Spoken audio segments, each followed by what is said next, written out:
Is it this 15th and Yep, Ash? it sure is. So last time I'm coming here to speak about this. I like your positivity. There, so it will work. Yep, and then let's just make sure. Oh, that thing works. All I have to do is remember to change it when I'm talking about it. And just go forward, just go This through. is Boom, boom, forward boom. and that's back. Oh, that's easy. That's real easy. Yep. Thanks it's so okay. much. It's not the mouse. We'll hide the mouse. Do I have to It's the do mouse. anything to disconnect? Or? I'm gonna eject your thumb Okay. drive and give it to you, and this would be minimized here on the desktop. Harold can usually help you. Yeah, he's a great help.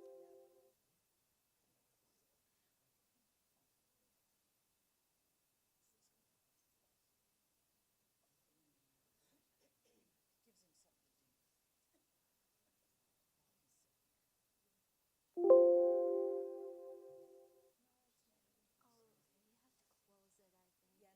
Gives him something to do. Oh, you have to close it, I think. Yeah, no, I did. Wouldn't let me do it at home either.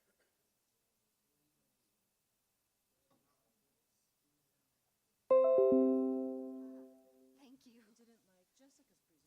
Thanks. Right, you bet. You had to close out PowerPoint? I did, yes. Jeez. Right. We had been together.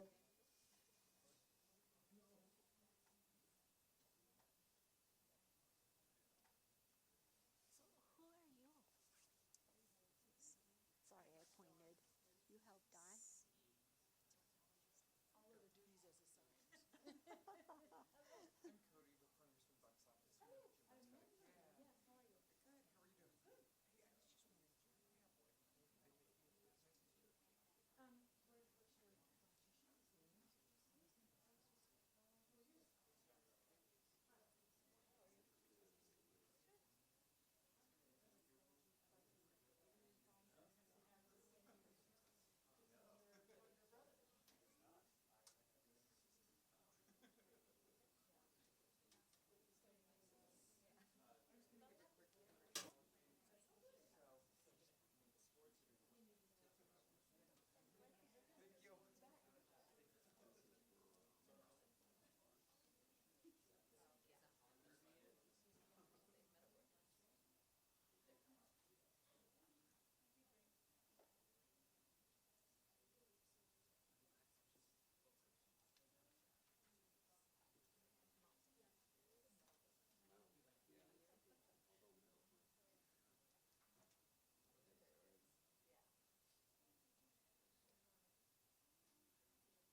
All right, let's go ahead and get started.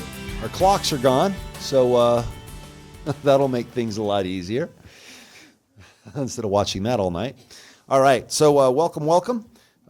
We are getting started a little late. City Council has been going actually since 5:30 in executive session. Actually, they've been going since 5:30. I showed up at 5:35-ish. So, but anyway, so we have been going. So sorry that we're making y'all wait. We have been working, believe it or not.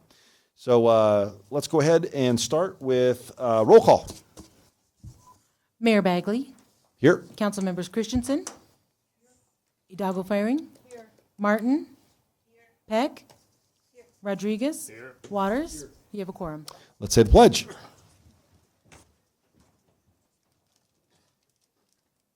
pledge allegiance to the flag of the United States of America and to the republic for which it stands, one nation, under God, indivisible, with liberty and justice for all.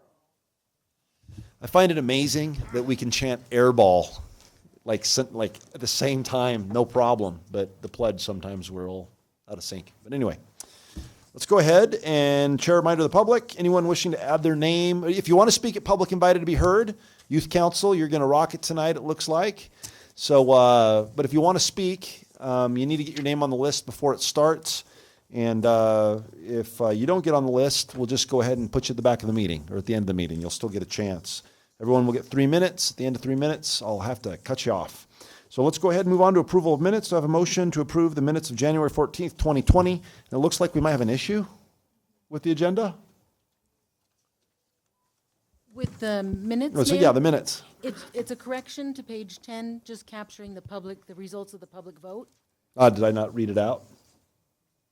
You read it out, yeah. In the minutes that were in the packet, it did not have those two lines that showed, that Oh. are highlighted, that show how council voted on those appointments. Well, thank you very much, whoever You're caught welcome. that. Do we have a motion to approve the minutes with the adding the exception of council members Christensen, Hidalgo-Fahring, Martin, Peck, Rodriguez, and Waters voting for Alice Davis, and Mayor Bagley voting for Matthew Spencer? As corrected? All right, we have a motion to approve the minutes as modified. It's been moved by Councilmember Hidalgo-Fahring. It's been seconded by Councilmember Martin. Let us vote.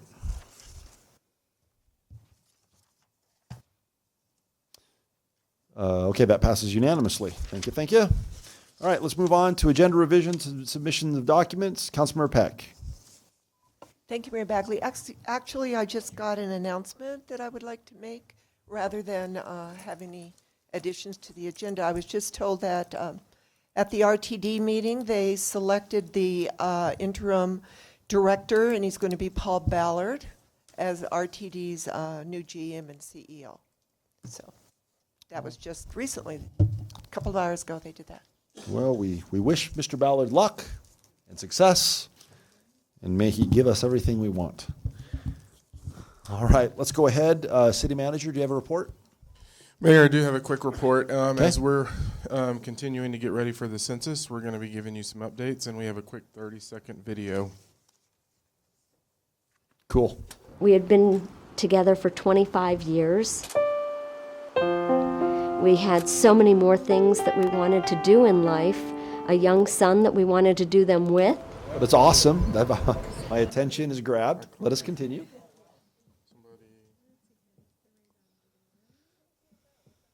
Right?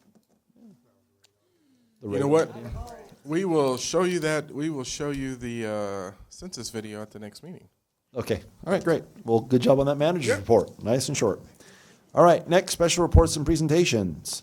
A proclamation designating January 2020 as National Radon Action Month in Longmont, Colorado. Is that the video we will be watching?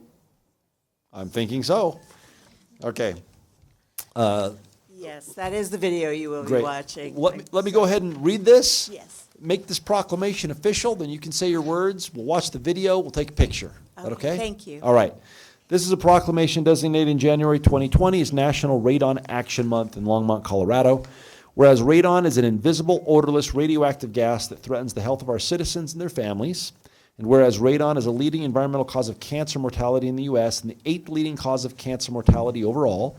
And whereas the Colorado Rocky Mountain region has been ranked Zone 1, an area with the highest radon potential possible by the U.S. Environmental Protection Agency, and whereas Colorado residential radon data has shown 50% of Colorado homes tested as being at or above the U.S. Environmental Protection Agency radon action level of 4.0 picocuries per liter of air, and Richard Jude right now, probably if he's watching this, I don't know, is that picocuries? Yes. Okay. Whew. All right, whereas Colorado residential radon data has shown 50% of Colorado, oops, sorry, I just read that. Whereas any home in Longmont, Colorado may have elevated levels of radon, even if homes in the same neighborhood do not. And whereas supporting recommended radon practices and policies to reduce radon exposure is important to protect our community's health and welfare. And whereas Boulder County Public Health, the Colorado Department of Public Health and Environment, the U.S. Environmental Protection Agency, and the American Lung Association are supporting efforts to encourage Americans to test their homes for radon, have elevated levels of radon reduced, and have new homes built with radon-resistant features. Now, therefore, I, Brian J. Bagley, Mayor, by virtue of the authority vested in me and the City Council of the City of Longmont, do hereby proclaim January 1st through 31st, 2020 as National Radon Action Month. In Longmont, encourage all residents to complete a simple and inexpensive test for radon and to mitigate radon if found. Signed, the Mayor. So thank you for being here. Thank you for bringing this to our attention. Please say what you're going to say, but also if you could please help us understand as residents where to complete a simple and inexpensive test, that'd be great. Yes. I'll introduce myself. I'm Susan Martino. I'm an environmental health specialist with Boulder County Public Health. And people can purchase an inexpensive test kit from the CSU Extension Office that's located at the fairgrounds.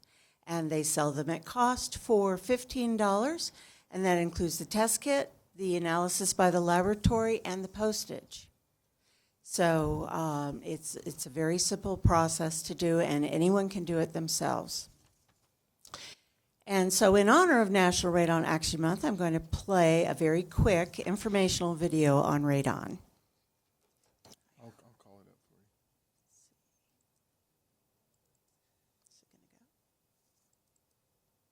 you. We had been together for 25 years. We had so many more things that we wanted to do in life, a young son that we wanted to do them with.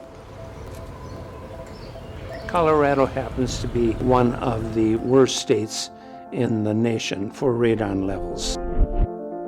My exposure for the 10 years that I worked in a home office, that's what resulted in my cancer. Radon is an odorless, naturally occurring gas that's a derivative of uranium, which occurs in the crust of the earth. It's in our ground, and it seeps up. Just by breathing radon at the average house in Colorado, you are getting radiation damage equivalent to 200 chest x-rays a year. The EPA estimates that in homes there will be about 22,000 lung cancer deaths a year caused by radon. The more you breathe radon, or the higher the radon value, the more chance you have of one of those DNA being hit and the cell mutated. It is the leading cause of lung cancer, aside from smoking. The thing with lung cancer is you don't feel anything until you're into maybe stage 3 or stage 4. Wheezing, shortness of breath, there are many, many things that can cause those kinds of symptoms. And so people don't necessarily go to the doctor. There are other states where there's legislation that radon has to be measured in any new home built or in a home that changes hands. He was only 58 years old when he passed away. And we had a 13-year-old son. I'm hoping that we will progress in our legislation to make it a requirement, especially for new builds and in real estate transactions, that it is a requirement to test for radon.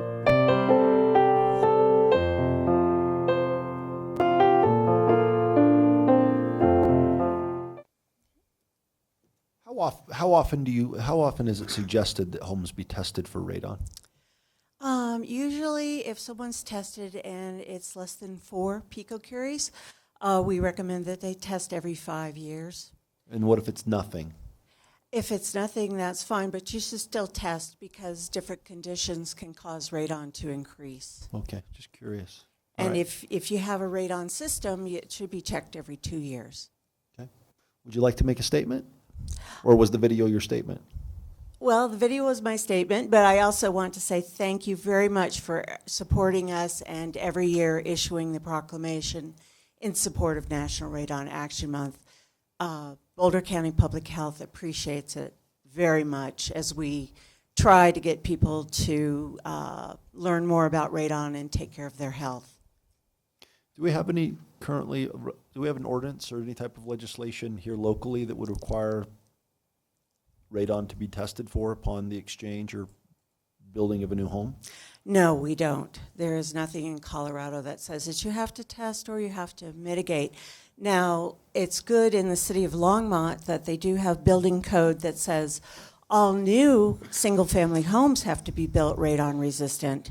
But we are pushing, because of health equity, that all new multifamily homes also be built radon resistant, which would entail amending the code that you now have. Thank you. Councilmember Christensen? Thank you for drawing this to our attention. It is really important. However, as I said last year, most of us can test for this and it's fairly inexpensive, but mitigating it costs approximately a couple $1,000s per household. And on the website, there are plenty of people who will test for it. There are very few people that will actually do the mitigation. So it would be very helpful to put sources of actual people who actually do the mitigation. If you go to their websites, they only test for it. Well, we actually do have a link on the Boulder County website to both mitigators and testers. And I would like to say the State Health Department has a low-income radon mitigation program. And if you qualify for the program, they can install a radon system. They will have their own mitigators install a radon mitigation system in the home of people who qualify. That's very helpful, thank you. And it might be very good for us to examine the possibility of having a regulation in this city that requires any real estate transaction to disclose whether there is radon. And they do have that in Fort Collins, and they also in Fort Collins require multifamily homes be built radon resistant. Thank you, that's great, thank you. We hear about Fort Collins a lot. All right, thank you. Let's go ahead and make a Thank picture you. if you don't mind. I would love to.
All right.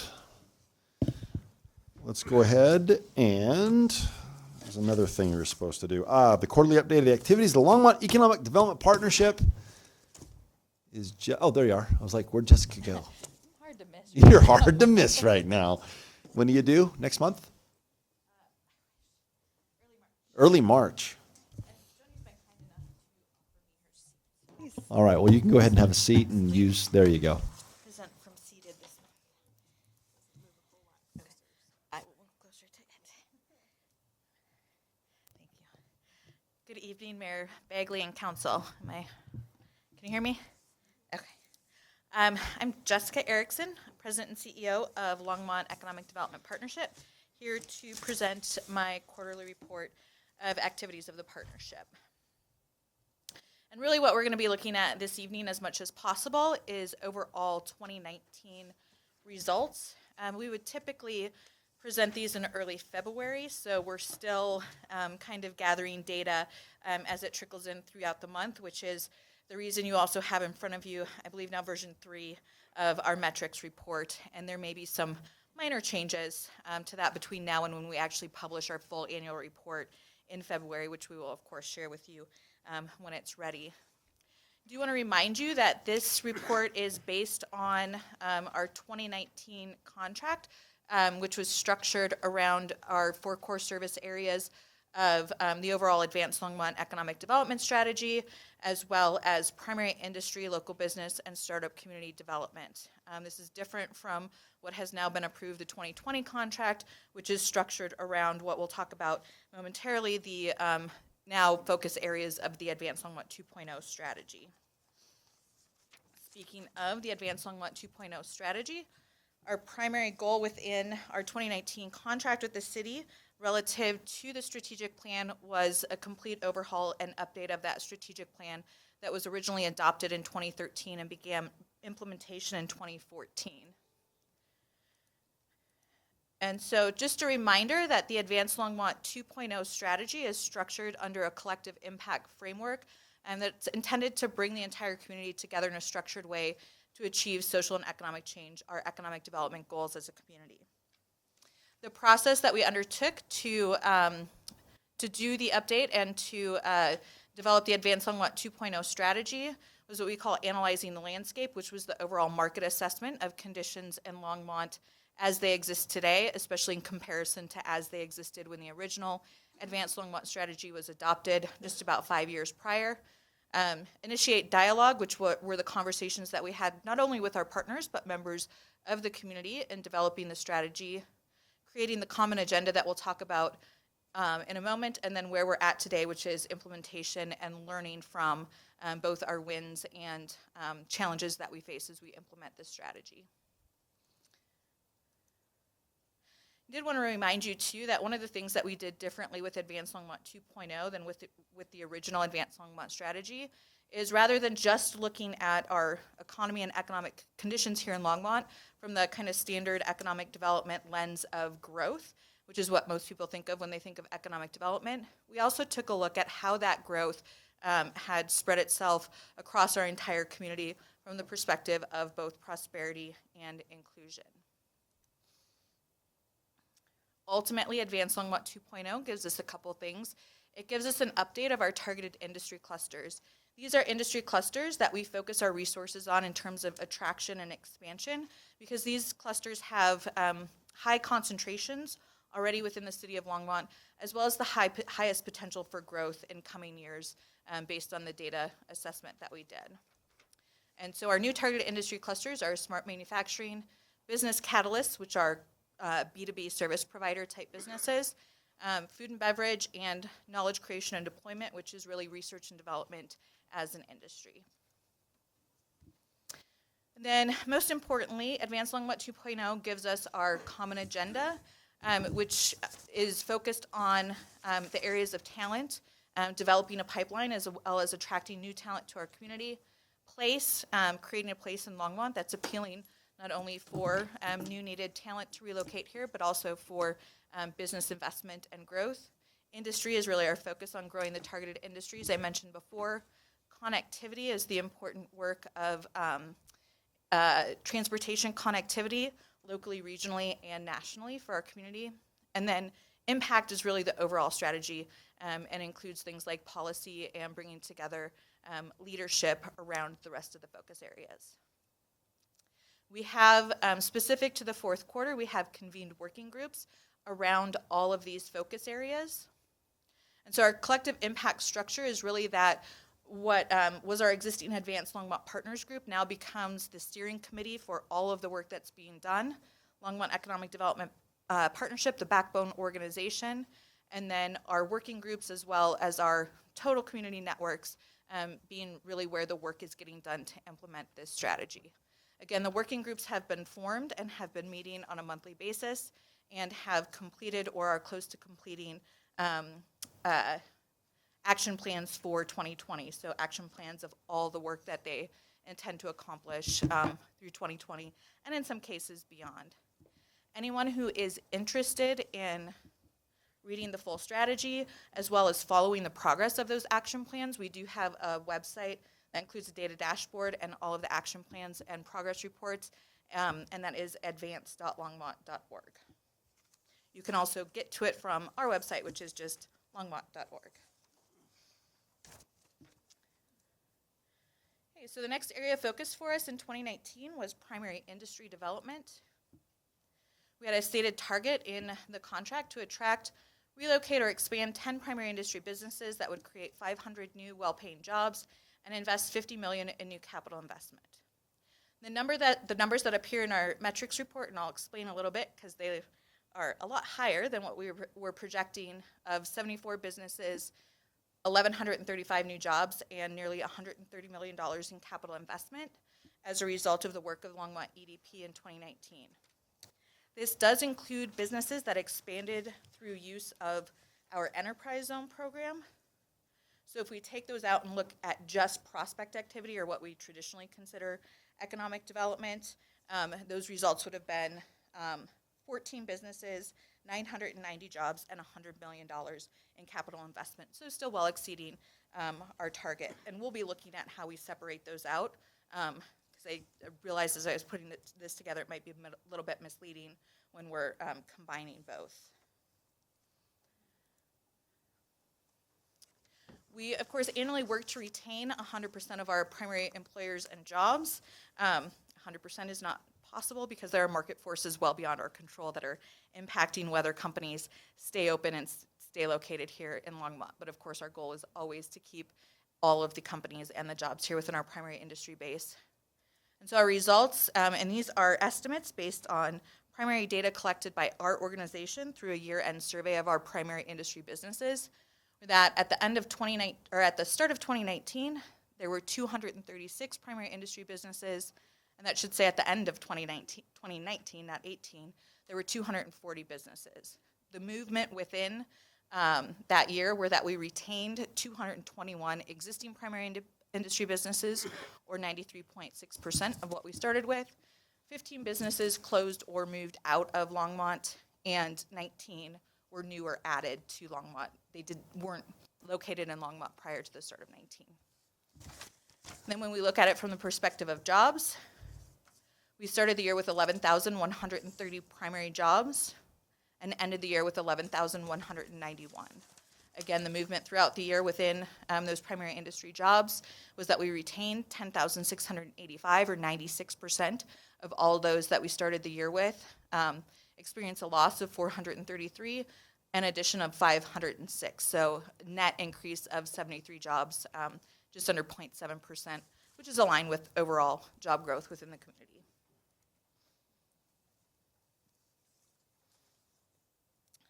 Relative to local business development, so our local businesses are those businesses that are serving the local area, so most of their business is coming from residents and other businesses within the community. Our goal there was to attract, relocate, or expand 10 local businesses that would create 50 new jobs and invest $5 million in new capital investment. You'll note that we did fall short of achieving that goal with 6 businesses creating 15 new jobs and just over $300,000 in investment. This is primarily a timing issue. We do have a strong pipeline of local businesses, including a number of those which we are working with the DDA, with retail conversion grants, as well as a couple that we're working with the city, larger local businesses that we're working with the city on that have the potential, would have had the potential to get us there had they completed their project or announced their project before the end of 2019. So activity there is still strong, though we didn't meet our target specifically for 2019.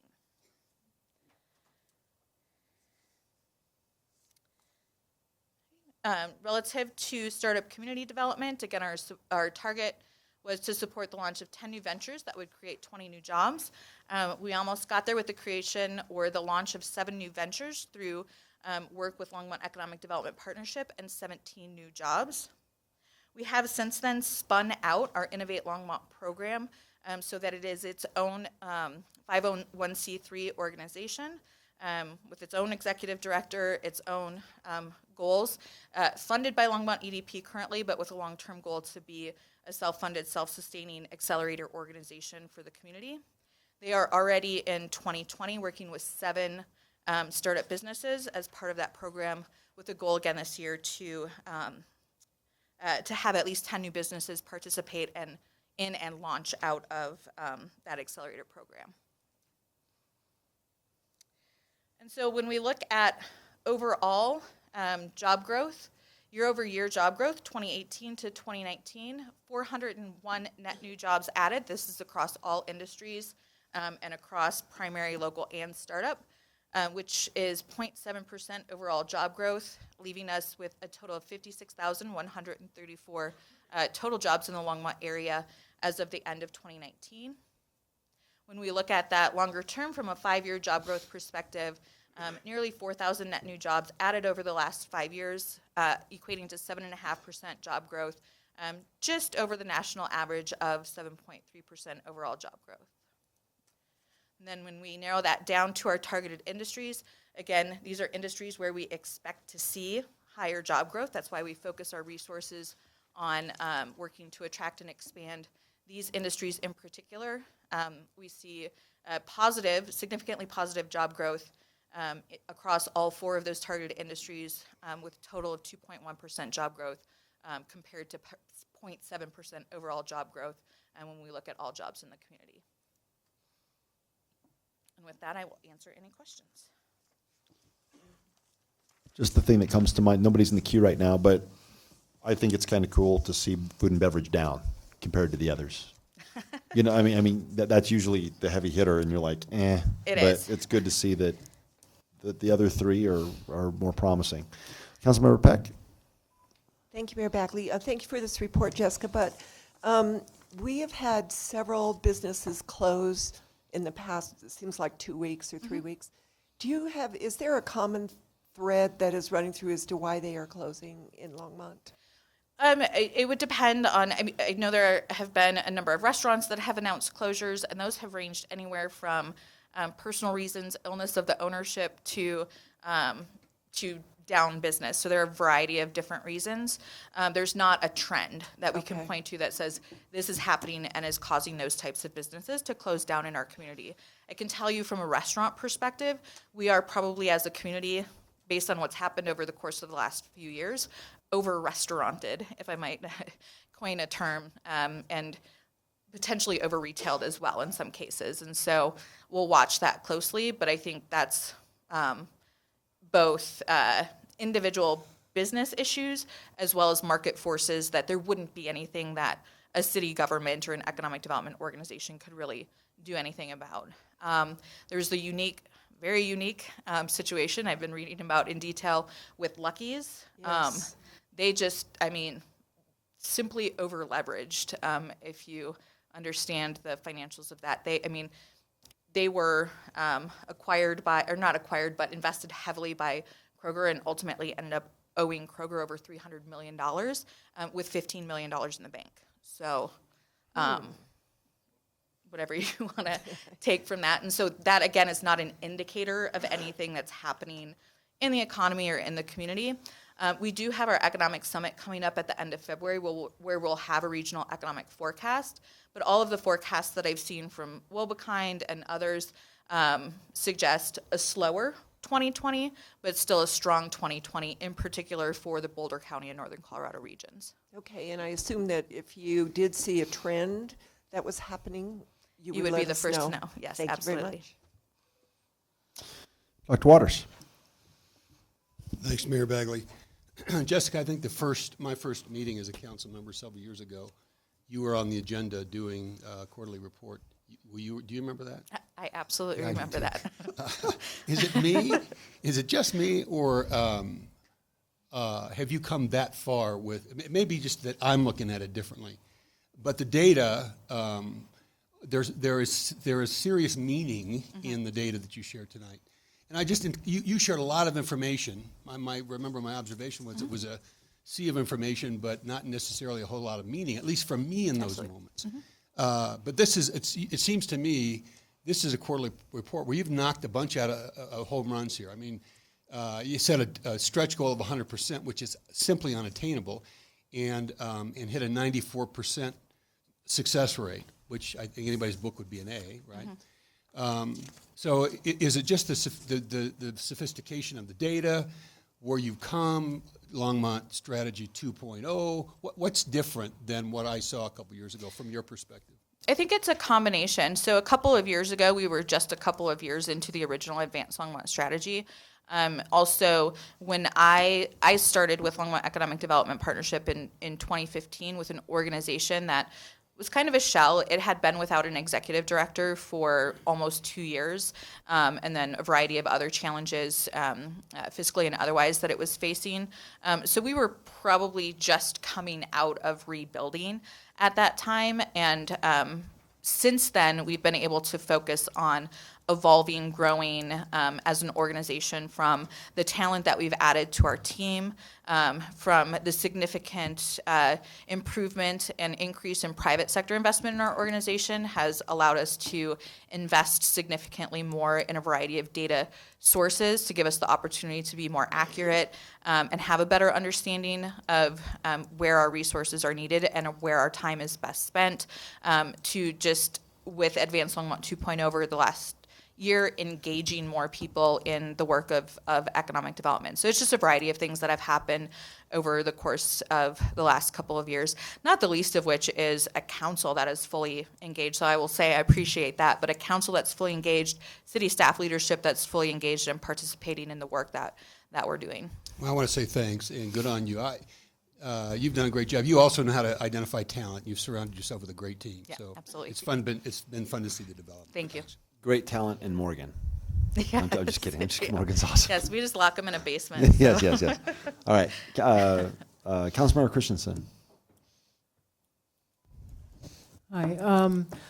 I do think that you probably analyzed it right, that we are losing a lot of restaurants. I'm not aware of the companies that we're losing that are not food related, but that's because I'm just not that aware. I eat more than I Sure. do anything else. However, I am concerned that part of this, it seems to me, has to do with the rising commercial rents and also with the dropping discretionary income. And I think we really need to think about what we can do or consider how much of a problem this is with both of those things for Longmont, and think about that in terms of our concept of building mixed-use neighborhoods and walkable neighborhoods. If there's nothing to walk to, and we're not able to have mixed-use developments because there isn't enough retail or office space needed. So I do think we need to be having discussions about that in the future. Thanks. And I appreciate that comment. That's part of why we took the approach with Advanced Longmont 2.0 of looking not just at growth, which is the standard historic measure of economic development, but also looking at prosperity and inclusion. I will say that, and I'll go back and check this, but I don't believe the data shows that overall as a city, we're seeing lower discretionary income. There are certainly subsets of our community, of our population that are experiencing that lower, but overall as a community, the data wouldn't suggest that we're experiencing general lessening of discretionary income or lowering of wages or median household incomes over in recent years. I will double check that because I don't have the data in front of me. If that proves to be different than what I'm saying, I will let you know, but my recollection of the data is that overall, again, also why we look at prosperity and inclusion is because we want to think about more than just the overall and think about every citizen in the community and how they're experiencing the growth that we're experiencing overall. Well, on behalf of council, thank you very much. Thank you. You're approaching month 9, you're going strong, and it's just... Yeah, you won't see me up here again for a little while. Yeah, you're superwoman. Thank you. Thank you. All right, let's move on to the rest of our agenda. We doing okay? There's no clock. It's currently 8 o'clock, so we've been going about an hour. Let's push through. First call, public invited to be heard. We have some special guests. So let's start with Olga Bermudez.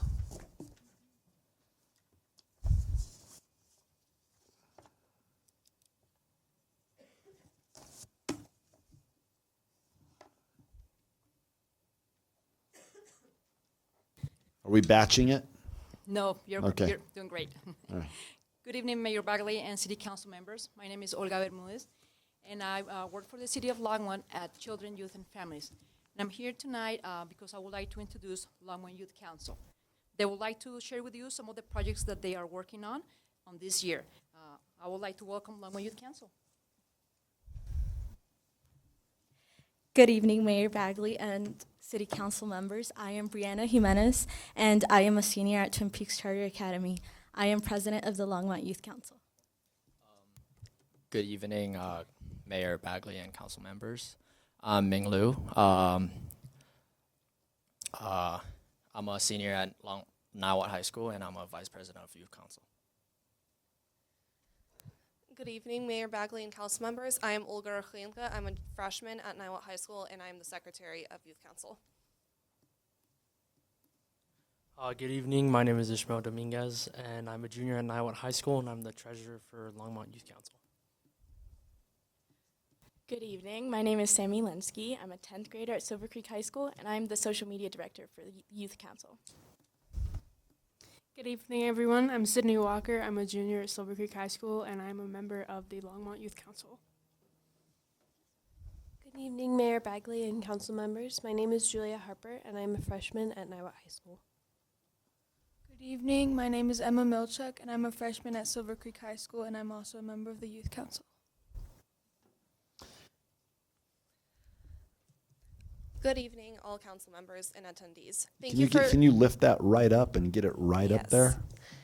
Thank you for inviting us to speak tonight. Over the last few months, we have built our passionate, empowered, and creative group of student leaders to be on Longmont Youth Council.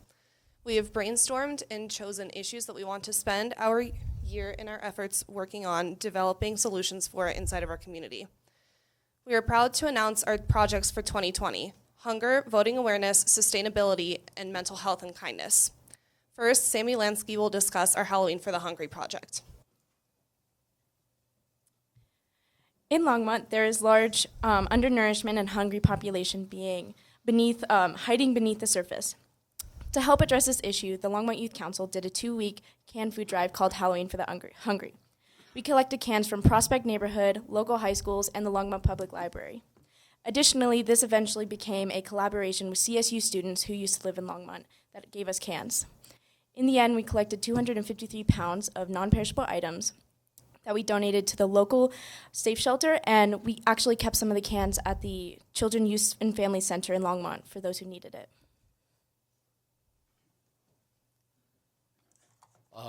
Furthermore, voting rights and legislation are another topic we'd like to focus on this year. In the project, the focus on pre-registration on high schoolers through registration drives, educating them on voting and what the ballot means, and touching the importance of their votes. Through working with the League of Women Voters, we were able to use their valuable resources to propel our point further. We want to empower the youth to not assume that people are gonna be representing them. They should represent and speak for themselves.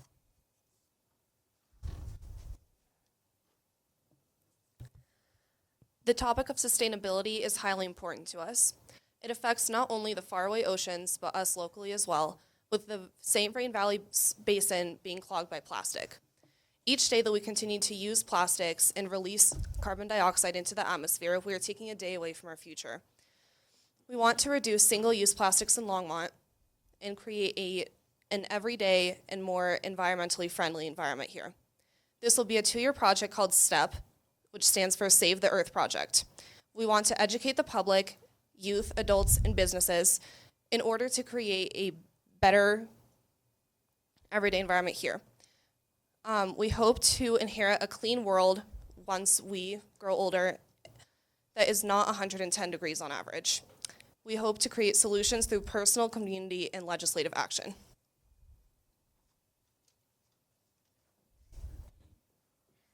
Another project we have chosen to create is a project focusing on youth mental health and positivity. To begin, we will launch a kindness campaign from being more polite to giving compliments to just giving a smile. Small gestures can mean a lot to a person in a dark place. A few ideas we have include promoting Mental Health Month and National Kindness Day. We are also looking into creating stickers with positive quotes. All of that said, the 2020 Longmont Youth Council hopes to make progress to improve our community. We hope to continue to make Longmont a welcoming, eco-friendly, representational, and positive environment. Thank you so much for your time. And just, that's it?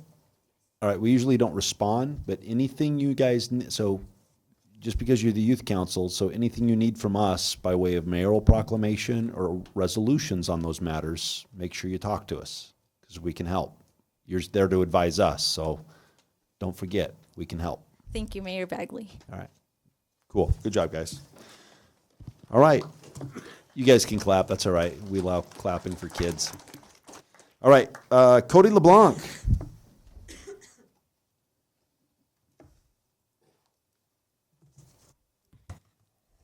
Good evening.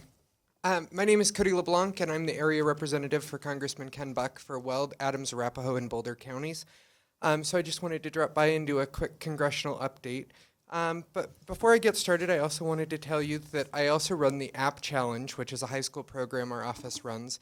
And this year, our winning team is actually from Longmont, so I just wanted to let you know. Sinjin Green and Colin Zell submitted an app called Flyer, which allowed high school students to search for jobs that are pertinent to their grade level and their skill set. So that's something that we're very excited. They're from Silver Creek High School, so congratulations to them. Okay, sorry, our printer was acting up, so I didn't get a chance to actually print my update today. So as you may know, Congressman Buck has been assigned to the House Judiciary Committee and the House Foreign Affairs Committee. Those two committees keep him very busy, as we've all seen the past few months with all of the impeachment hearings and everything else going on. So I'll go ahead and first talk about Congressman Buck supporting the full protection of American citizens. As such, he voted against HCR 83, a concurrent resolution that would terminate the use of U.S. armed forces engaging in hostilities in or against Iran. Following the passage in the House, Congressman Buck issued the following statement. I voted against the Democrats' show vote on a war powers concurrent resolution. The resolution manipulates the original intent of the resolution while putting the American lives in jeopardy. As a founding member of the War Powers Caucus, I wholeheartedly believe our Constitution establishes a separation of powers for a reason, and that includes the authorization for declaring war. President Trump took defensive measures to protect American men and women with the takedown of Soleimani. If the president intends to maintain a long-term aggressive posture towards Iran, he needs to, moved it too quickly. Maintain a long-term aggressive posture towards Iran, he needs to come to Congress for authorization. Tensions in Iran are de-escalating, but we need to continue to apply economic pressure, and the president still needs the option to take necessary action if Iran retaliates again. In December, Congressman Buck voted in support of the United States-Mexico-Canada Agreement, the USMCA, a mutually beneficial trade deal that will grow our economy and ensure American workers and the businesses are not being left behind. Following passage in the House, Congressman Buck issued the following statement. The USMCA is crucial for the future of American prosperity, as well as our farmers, manufacturers, innovators, and those who continue to stimulate future economic growth. After months of delay, I'm glad to see it pass the House and hope my Senate colleagues act quickly. Congressman Buck voted against House Resolution 755, House Democrats' Articles of Impeachment against Donald J. Trump, President of the United States. Congressman Buck spoke on the House floor during the debate of the Articles of Impeachment, stating, thank you, Madam Speaker. Today, Democrats lower the bar for impeachment. I'm going to have to cut you off only because we give everybody 3 minutes. That's Please, perfect. but let the congressman know that if he wants to come and spend time with us, he's more than welcome. Well, we okay? appreciate that. If there's ever anything, feel free to reach out to our office. I'll leave cards with Dawn. Thanks, Mr. LeBlanc. We Thank appreciate you. that. All right, Margaret Halsey.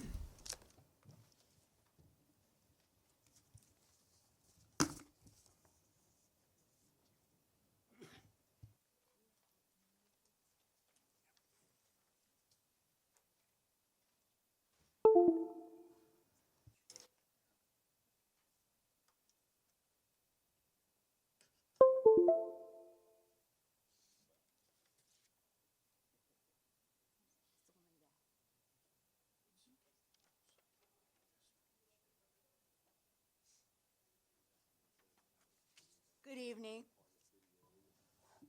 I am here to speak against. Oh, Sorry, thank you. Good evening. I'm here to speak against the Housing and Human Services Advisory Board Funding Recommendation 3, the Longmont Family Apartments. To prevent confusion, I want you to know that this proposed development has also been called 15th and Ash, 15th and Alta, 833 15th Street, and on a petition presented to City Council on August 27th, 2019, I described it by parcel number and address 0, 15th Avenue.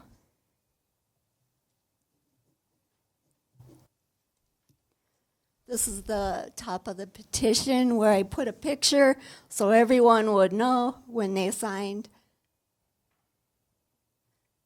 The petition was signed by more than 80 neighbors, and it asked that the property be changed from mixed neighborhood to single-family zoning because the density of the project proposed by Prospect is not right for the neighborhood, and we were hoping to reduce the number of units.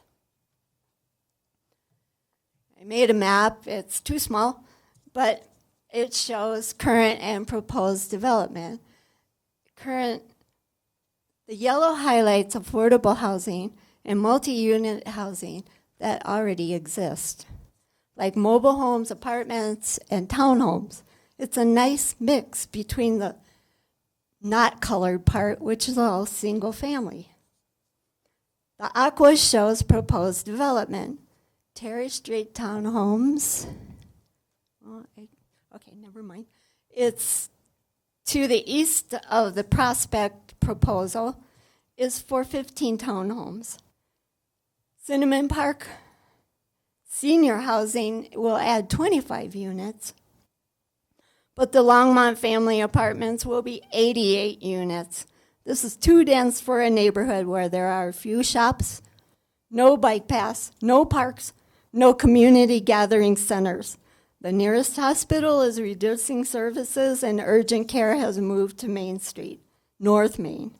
The development will burden our neighborhood with additional traffic and population and add nothing. In summary, I also have a few pictures showing how this doesn't fit. Here we're looking east on 15th toward the development from the corner of Bross. That's the south side of the street. Here's the north side of 15th. Here are the houses on the west side of 15th and Ash. And here are the houses on the east side of 15th and Ash. All right, I'm going to have to cut you off, Ms. Halsey, but thank you very much for bringing this to our attention. Mr. Strider-Benston.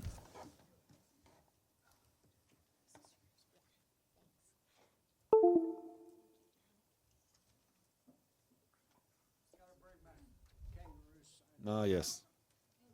Kangaroos have joeys and trials have witnesses and trials have evidence.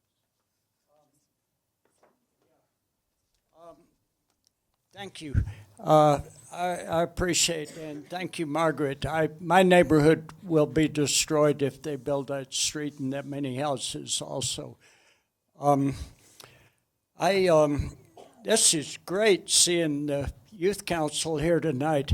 I have always believed in democracy. I've been active since joining the civil rights movement 56 years ago. But when I was a kid, I believed in it, but I had no idea what it was. We never had a city council meeting that let people come and speak, or I never knew of it. I never heard of it my whole time in school or anything.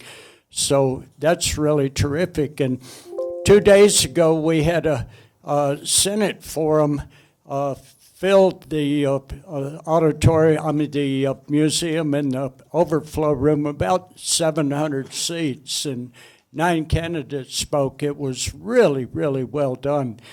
What we have right now, as Greta Thunberg told us last week, the earth is on fire. And right now, the number one arsonist in the world is on trial in the United States Senate, which used to be considered the greatest deliberative body in the world. But they're sitting there trying to figure out how to make certain that there are no witnesses and no evidence presented for the person on trial who's the arsonist of democracy, the arsonist of decency, the arsonist of truth, the arsonist of justice. And they say the greatest deliberative body in the world until the Grim Reaper took over, McConnell. And there used to be real debates and real legislation in the United States Senate, but it's hard to remember there were any since Mr. Smith went to Washington. Thank you. You've seen the movie, I'm sure. All right. That concludes first call, public invited to be heard. Should we go ahead and take a short break? You guys doing okay? All right, let's go ahead and take a 5-minute break, if that's okay. All right.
All right, let's go ahead and get going again.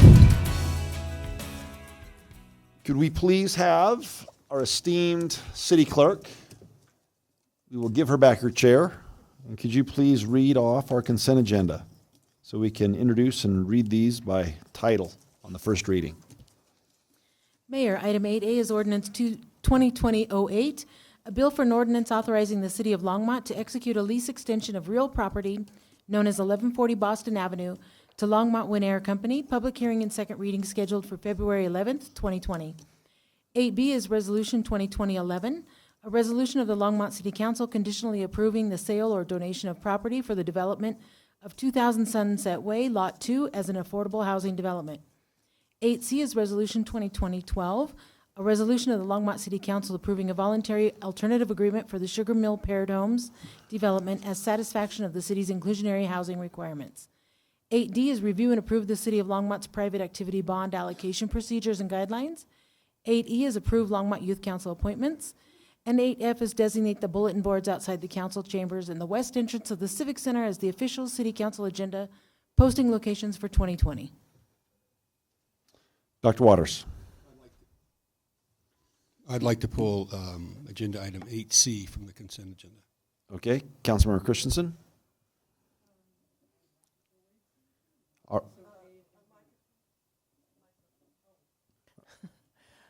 I'd like to pull in addition to C, A, and B. All right, Councilmember Peck. All right, they're pulled. All right, do I have a motion? I move that we pass the consent agenda, less A, B, and C. Second. All right, it's been moved by myself, and it was seconded by Councilmember Martin, it appears. So let's go ahead and vote.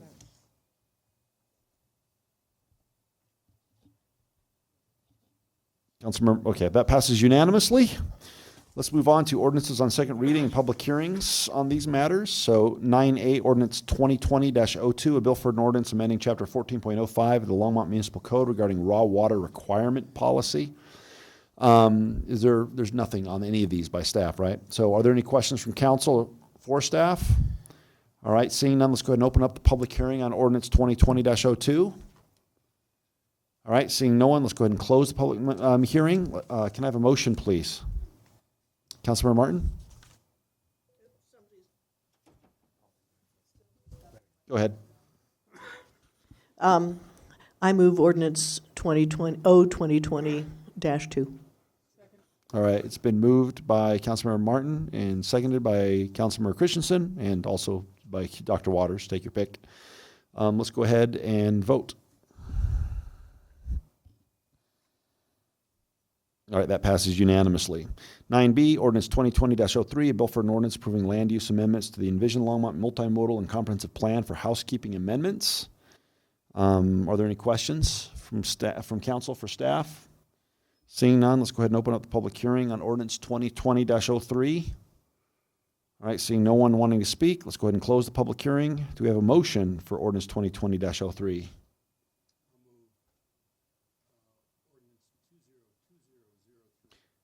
I'll second that. It's been moved by Dr. Waters, ordinance 2020-03, and seconded by myself. Let's vote.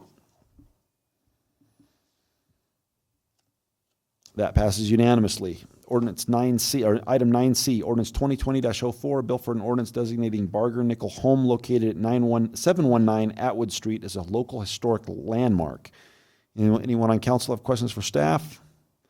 All right, seeing none, let's go ahead and open the public hearing on this ordinance. All right, seeing no one wants to speak, let's go ahead and close the public hearing. Do we have a motion? Councilmember Peck. All right, Councilmember Peck moved ordinance 2020-04. It's been seconded by Dr. Waters. Let's go ahead and vote. That passes unanimously. All right, item 9D, ordinance 2020-05, a bill for an ordinance conditionally approving the vacation of a 20-foot wide drainage outfall easement located on Lot 2 of Block 1 in the J.M. Smucker LLC plant subdivision, generally located north of Highway 119 and west of Pinnacle Street. Are there any questions from council for staff? All right, seeing none, let's go ahead and open the public hearing on ordinance 2020-05. Anyone? All right, seeing no one, let's go ahead and close the public hearing. Can we have a motion, please? I move ordinance 2020-05. Do I have a second? All right, so it was moved by myself and seconded by Councilmember Hidalgo-Fahring. Let's vote. All right, that passes unanimously. Item 9E, Ordinance 2020-06, a bill for an ordinance authorizing the City of Longmont to lease the real property known as Vance Brand Municipal Airport Hangar Parcel H61 to James F. Duca, the tenant. Do we have any questions from council for staff? All right, seeing none, let's go ahead and open up the public hearing on Ordinance 2020-06. Would anyone like to speak? Seeing none, let's go ahead and close the public hearing. Do we have a motion? Councilmember Peck. I move ordinance 2020-06. I'll second that. Let's go ahead and vote.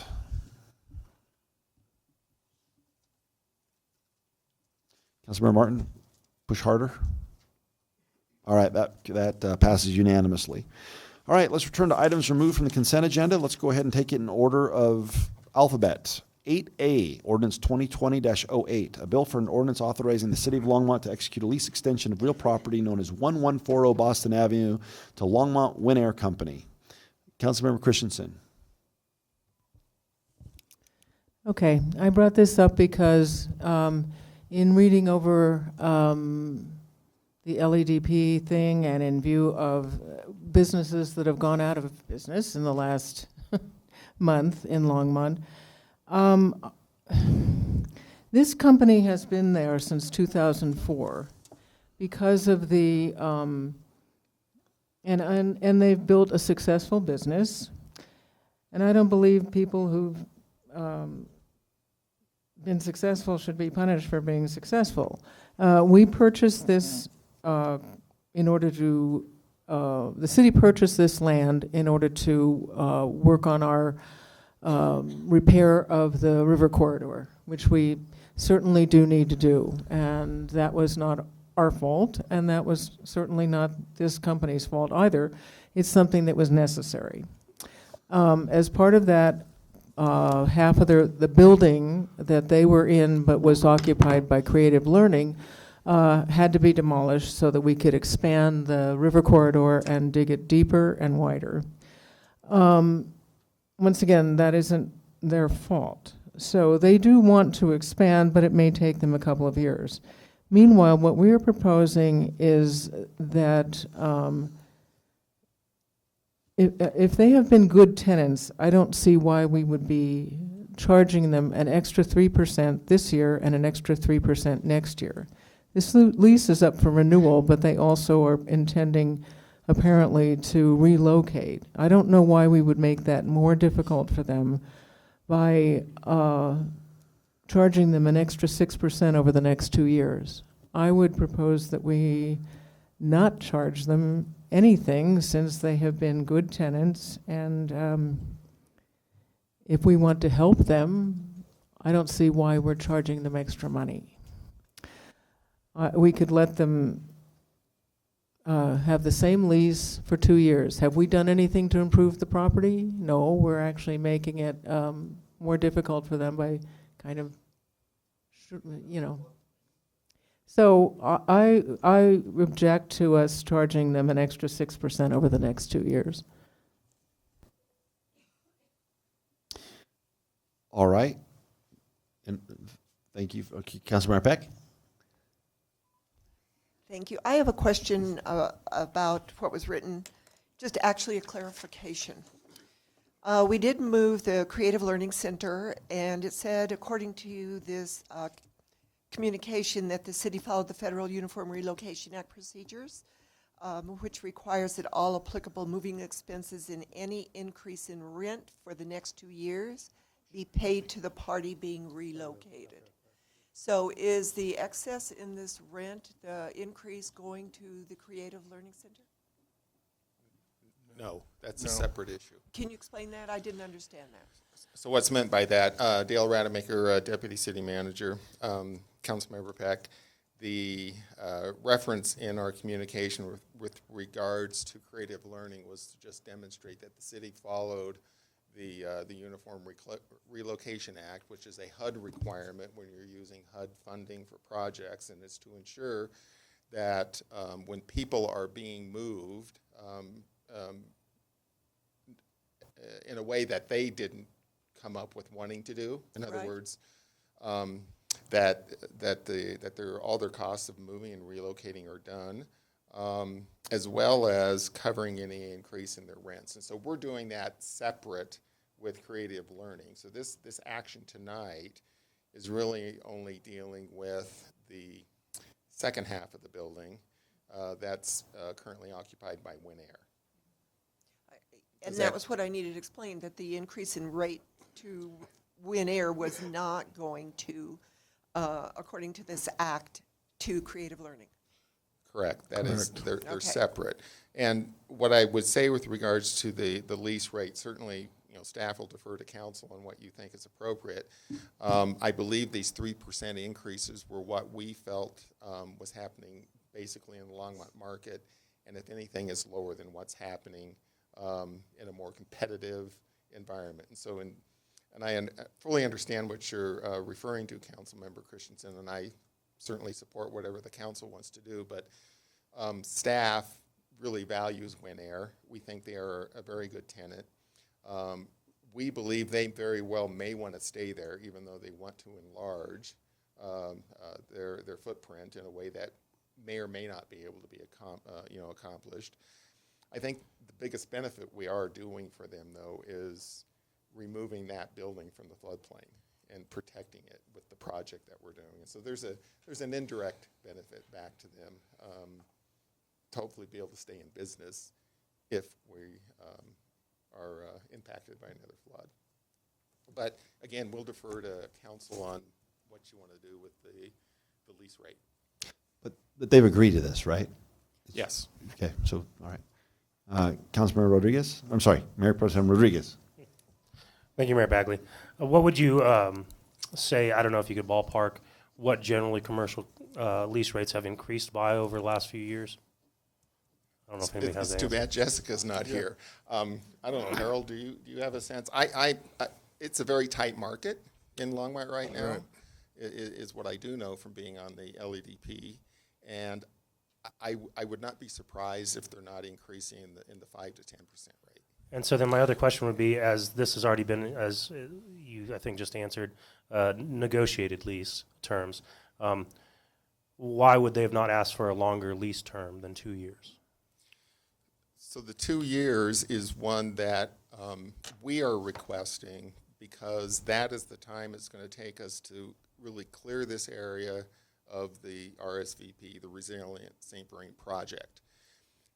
After that 2-year time frame, the city, we would then come back to the council and ask you all the question, do you want to sell this property now?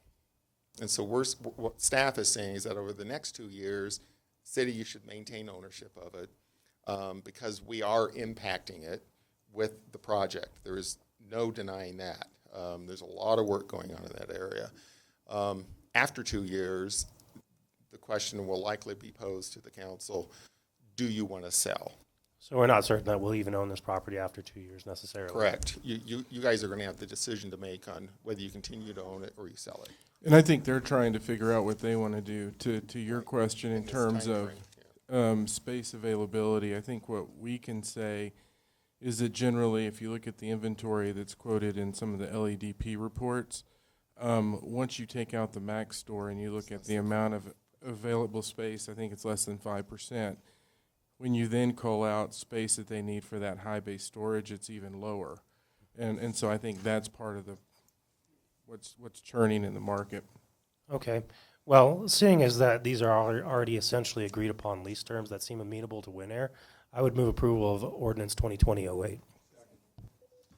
All right, it's been moved by Mayor Pro Tem and seconded by Councilmember Peck. Councilmember Martin? All right.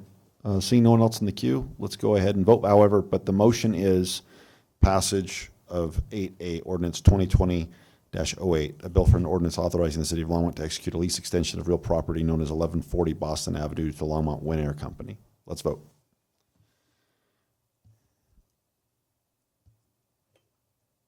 All right, that passes 6. Do you want to change your vote? I have not. Okay, that passes 6-1 with Councilmember Christensen against. Councilmember Christensen, 8B.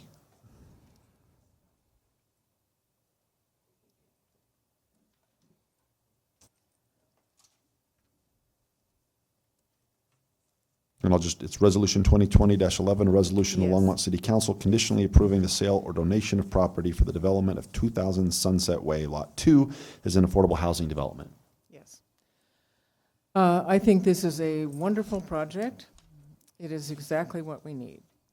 I would like to reiterate the fact that we are the majority partners with Longmont Housing Authority. We own 59%. We are contributing $700,000 of taxpayer money that went into this agreement, and we are possibly contributing an extra $1 million into this. So we definitely have the majority interest in this. Isn't that correct? Possibly. I think it's 100,000.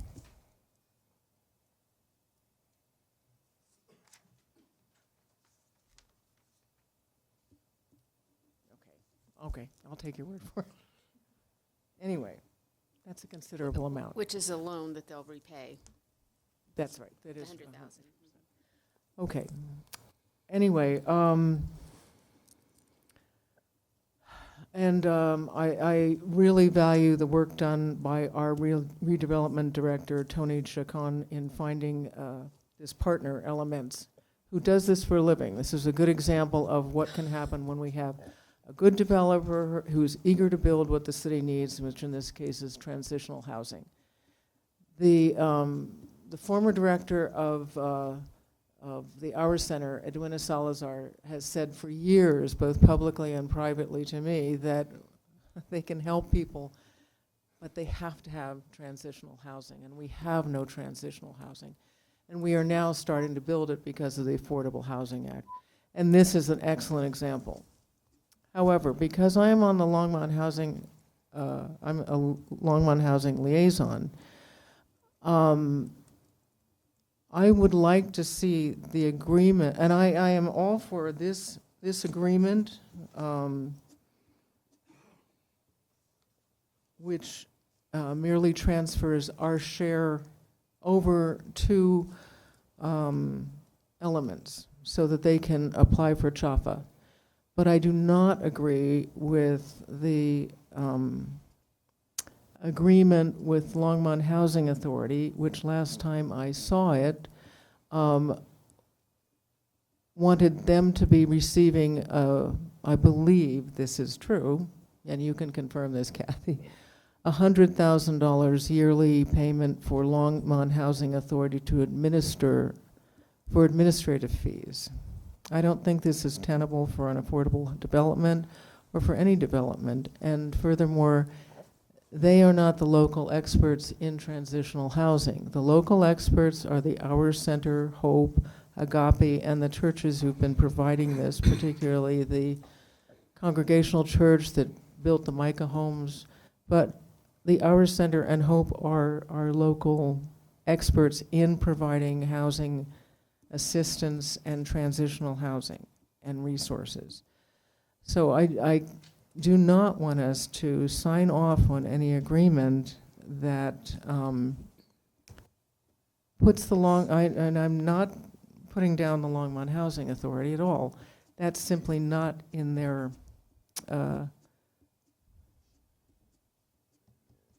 skill set, shall we say. I see how they think it would be helpful for them to administer both the suites and this, but it's really a very different population. And I do not think that it would be useful for them to be administering this. Furthermore, they're burdened with many federal and state compliance issues and funding issues, in addition to having several different groups of case management at the suites, which is very problematic in terms of HIPAA rules. So I do want us to be sure that we are not signing on to something, if we vote in favor of this, that sets up the Longmont Housing Authority as liaison. I mean, as the administrator and the manager of this new development.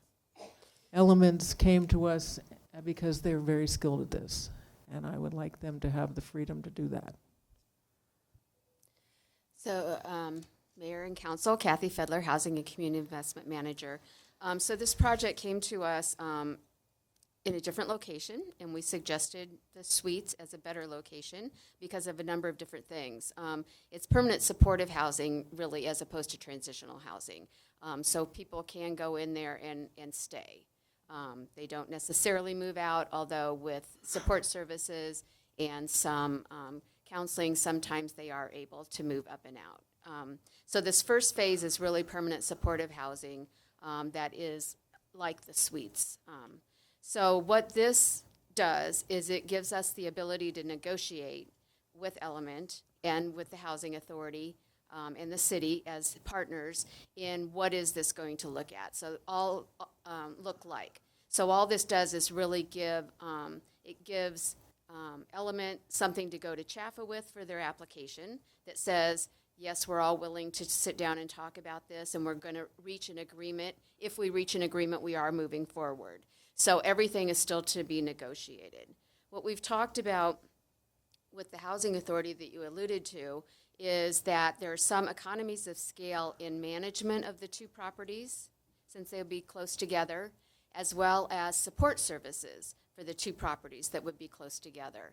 And that LHA is more in their wheelhouse to do property management and not so much support services, where Boulder Shelter for the Homeless is doing support services in a number of different locations throughout the county and could do it for this project as well, and if they took over the suite support services. So you're realigning to get people doing things that are more within their wheelhouse, which is really what we want all the way around.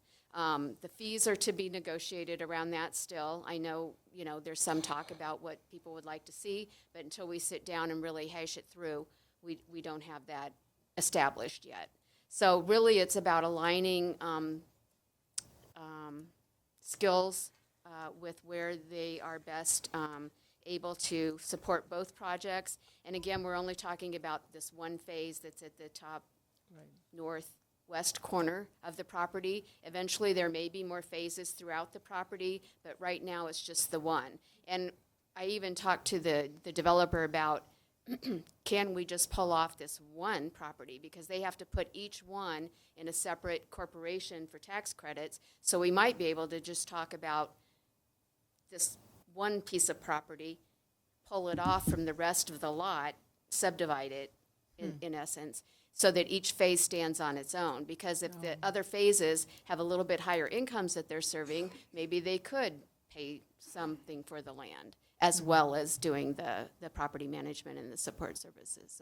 So it's still pretty up in the air, and something that we're going to be working through in the next month to get them finalized. But we do have to sign over the land so that Chaffa can agree to loan or to give money to Not Elements. until we reach a full agreement and it comes back to council for approval. Oh. I This thought is that just was an what we interim were- step. This gets them in the door through the application process and is acceptable for Chaffa to consider the application. But we're going to have to reach a formal agreement that's approved by LHA board and by the city council sometime before they will actually issue the tax credits. Oh, I thought they if had they're to apply approved. by February 3rd. They have to submit their application by February 3rd, but this resolution and the letter from the city attorney is sufficient for the application. Okay, that's good. That's better. That gives us a lot more time. Dr. Waters. Thanks, Mayor Bagley. I'll just disclose, I'm going to try to figure out which hat I'm wearing here as an LHA board member, sitting in here as a council member. I just need to ask Councilmember Christensen, I'm trying to understand what you just said about LHA as the property manager. Were you suggesting LHA, we would not want LHA to be the manager of affordable housing? Councilmember Christensen. That's right, I'll just keep clearing. I thought our agreement was with Elements to do that. But I mean, I just don't want us to sign off on something without discussing this at some kind of length. To have, it seemed to me that we were going to be signing off on whatever LHA agreed to without actually having it come before us and discuss. And that isn't, as Kathy said, that isn't the case. So I've misunderstood what we were signing off on tonight. Okay? Do you want to make Does a that answer motion? your Oh, question? sorry. Oh, Councilmember Peck? Oh, I'm sorry. No, I just, because we just had some comments about LHA. People ought to know LHA is managing 8 properties, right, in the city, and managing those, I think, successfully. By the way, when I was going to comment on this last item where we're talking about rent rates or lease rates. We are seeing a slight, I think, a 4% increase in LHA rates going into as leases come due. So what we just did in the last item is consistent with that.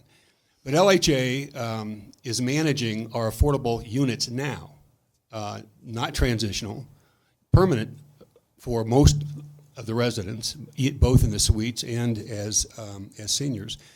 The LHA board is very excited about this project. Elements is a developer. They're not the property manager. They're not the developer. And I'd raise serious questions if we thought that at the Hour Center or Hope or anybody else was going to manage these properties on this site, because those aren't property managers for certain. So I think this comes together. This is a terrific opportunity. It's absolutely consistent with, I think, with the vision that we had as a public-private partnership when we bought that land from LHA so that they could close on the construction loan.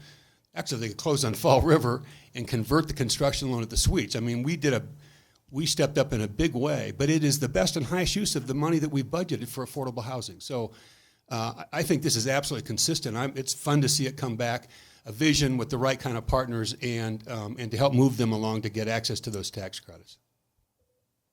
Councilmember Peck.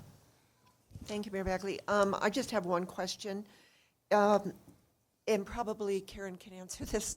Why is the Boulder Shelter providing the services, and are they going to have a local office in order to do that?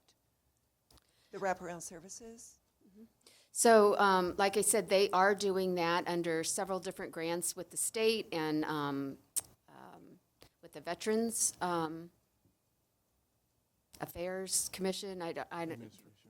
Administration, thank you. So they are doing that throughout the county, actually. They have properties, the Lee Hill property in Boulder. They've got properties that they're doing that here in Longmont already in scattered site areas and throughout the county. I think it's over 90 different units that they've got that they're currently providing those support services. So they have moved into that arena in a pretty big way and are actually quite successful at it. Are they working out of the hub on Kaufman?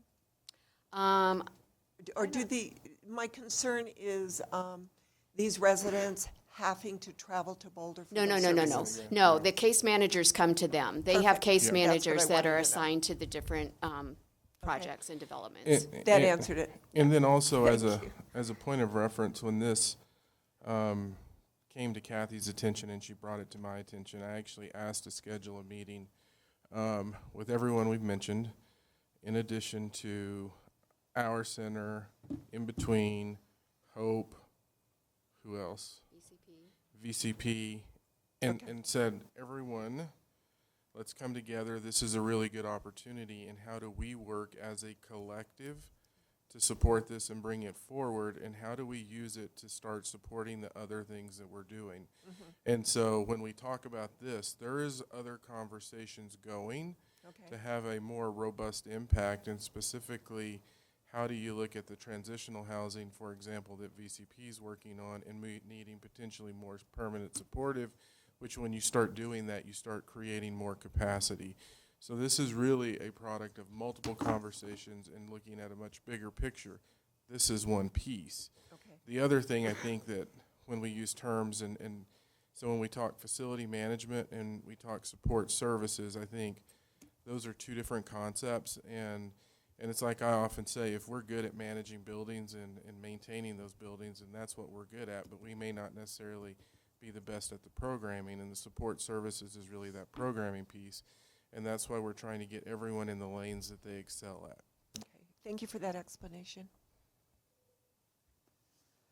All right. Would someone like to make a motion? Councilor Peck? Let's see, which one was it? It was B. 9B, Resolution 2020-11. I move Resolution 2020-11. All right. It's been moved by Councilor Peck, seconded by Councilor Martin. Seeing no further discussion, let's vote. Oops, I would, Mayor Bagley, push harder. All right. Now it passes unanimously. All right. 8C, Resolution 2020-12, a resolution of Longmont City Council approving a voluntary alternative agreement for the Sugar Mill Paired Homes development to satisfaction of the city's inclusionary housing requirements. Dr. Waters. Thanks, Mayor Bagley. Just a couple of questions. This is an interesting project from several different perspectives from my standpoint. And I spoke to David a bit at the break, and it would be helpful for me if he could talk about what's the approach that Habitat takes to make certain that if this gets approved, that those 12 lots, that he's confident in the development of those lots, and what's the method for keeping mortgage or the total cost, right, of home ownership permanently affordable for the residents, whether or not the developer gets a Metro District approved. Sure. David Emerson, I'm the Executive Director for Habitat for Humanity St. Vrain Valley, Councilmember Waters. So we control the financing. The long and short of that is, so we factor in any HOA fees, any Metro District fees, property taxes, and insurance.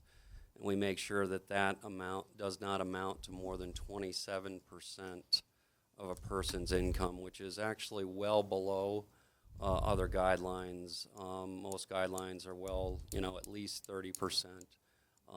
So right from the beginning, we know what that mortgage is going to be for the homeowner.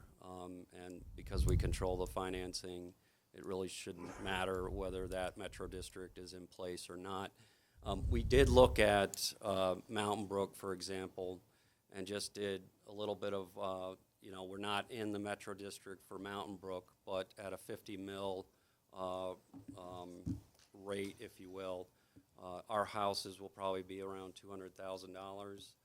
That's around $68 a month if it was applied that full Metro District. So again, we would back that out, and our principal payments would add up to not more than 27%. So regardless, you could do the same thing with an HOA. We would have to. Yeah. I just think it's instructive for me, at least, to understand Metro District or not, HOA or not. Right. That is unrelated when Habitat's involved to whether or not homes are permanently affordable. Right. Yeah, which is part of the beauty of what you bring into the equation. So given the fact that we've had this discussion about Metro Districts, I just think it's important to understand that's separate from what we're doing with our affordable housing initiative. And then I'll be quiet. I'm supportive of this proposal, and I'll listen to the concerns or questions of others. Harold, when's the Metro District discussion? On the 4th, right? You wanted it at the next study session, so that'll be February 4th. All right, so we're popping into the queue here, and we got the battle coming up. So, all right, Councilmember Christensen.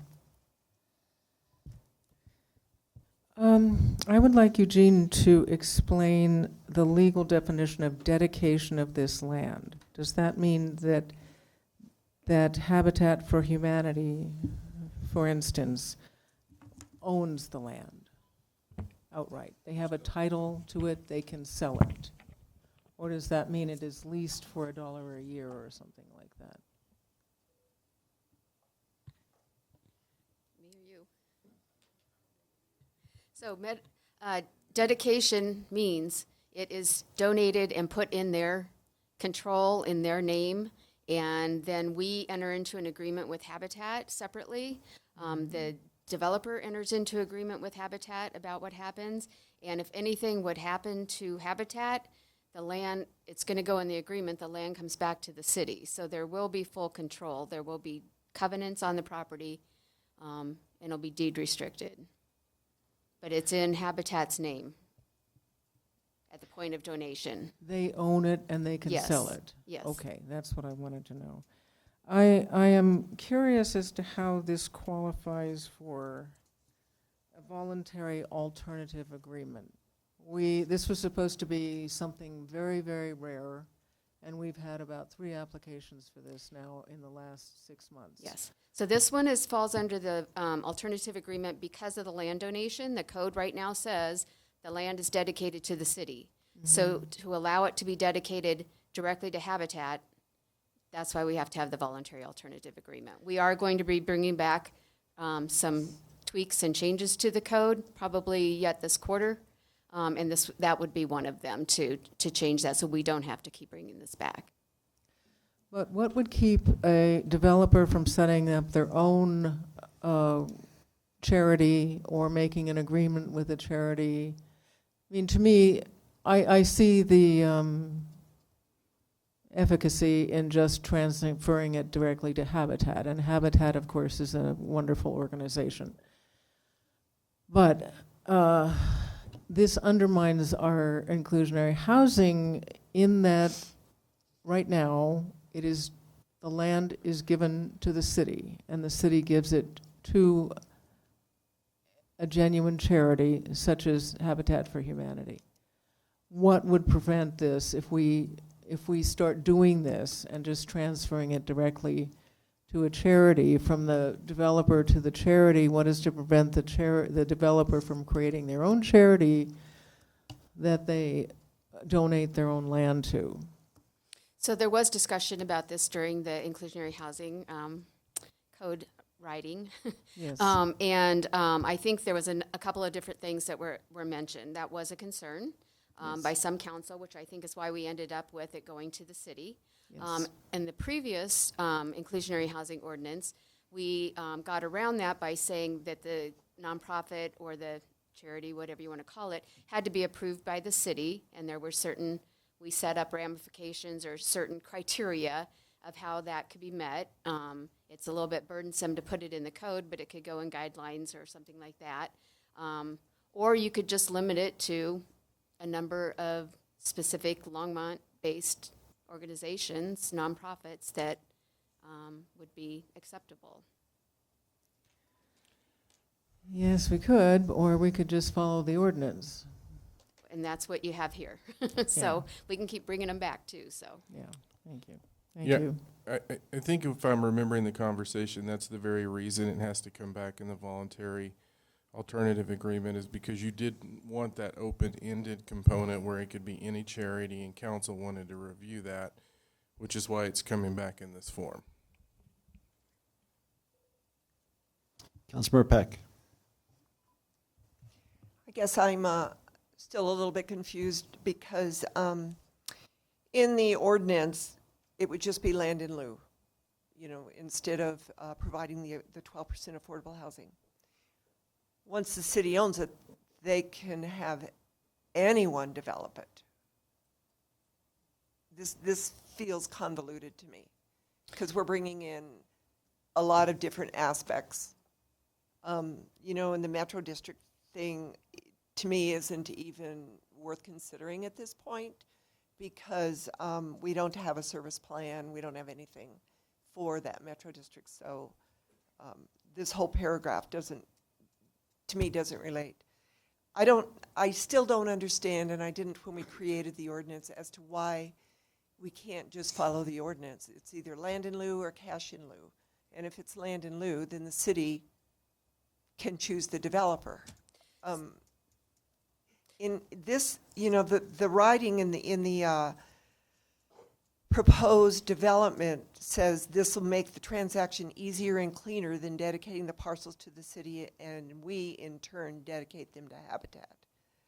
I don't understand why it would be cleaner to do it this way.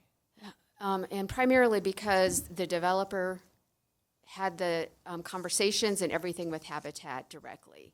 So the developer wants to donate directly to Habitat versus going through the city. And this is kind of what we're finding with Mountain Brook was the same thing. They wanted to go directly to Habitat and to Veterans Community Project as opposed to going through the city. So they just did the work for the city, actually, looking for getting the developer for the land they wanted to donate. I understand that part of it. Yeah. Okay, So if they've already reached that agreement, it is easier to have them donate directly to them versus going to the city and the city turning around and donating it. If it was a more open process, then absolutely, we would be saying donate it to the city and we'll make it, we'll do what needs to be done to have it happen. I guess going forward, I don't want every development to come back to us with a different model, I would say, for what they want to do than what our inclusionary zoning ordinance actually says. So I'll agree to this, but not with the Metro District consideration in it. Because it doesn't make any sense. It was only meant, the Metro District has only mentioned that if it would happen to go forward, there's a mechanism with Habitat to keep the units affordable. It's not going to impact that. So it isn't a consideration at all, and it's not a vote at all about the Metro District. Okay, great. It was just an explanation. And I just want to make this statement because I do understand Habitat for Humanity and how they build. What they are doing, they do regardless. This is their model with the financing, with interviewing the families and working with them for a year before they even get into the homes to make sure they can afford them. So it doesn't, this isn't anything that the developer is constructing. That finance plan has been Habitat's model for years. Yep. So that part of it I totally agree with. Thank you. Mayor Pro Tem. Thank you, Mayor Bagley. I was just wondering, in our ordinance, do we say that when the land donation occurs that it's strictly a 12% land donation is sufficient to accomplish the requirements by ordinance that the developer has? Or is it nondescript in our ordinance as far as? I think that's the gist.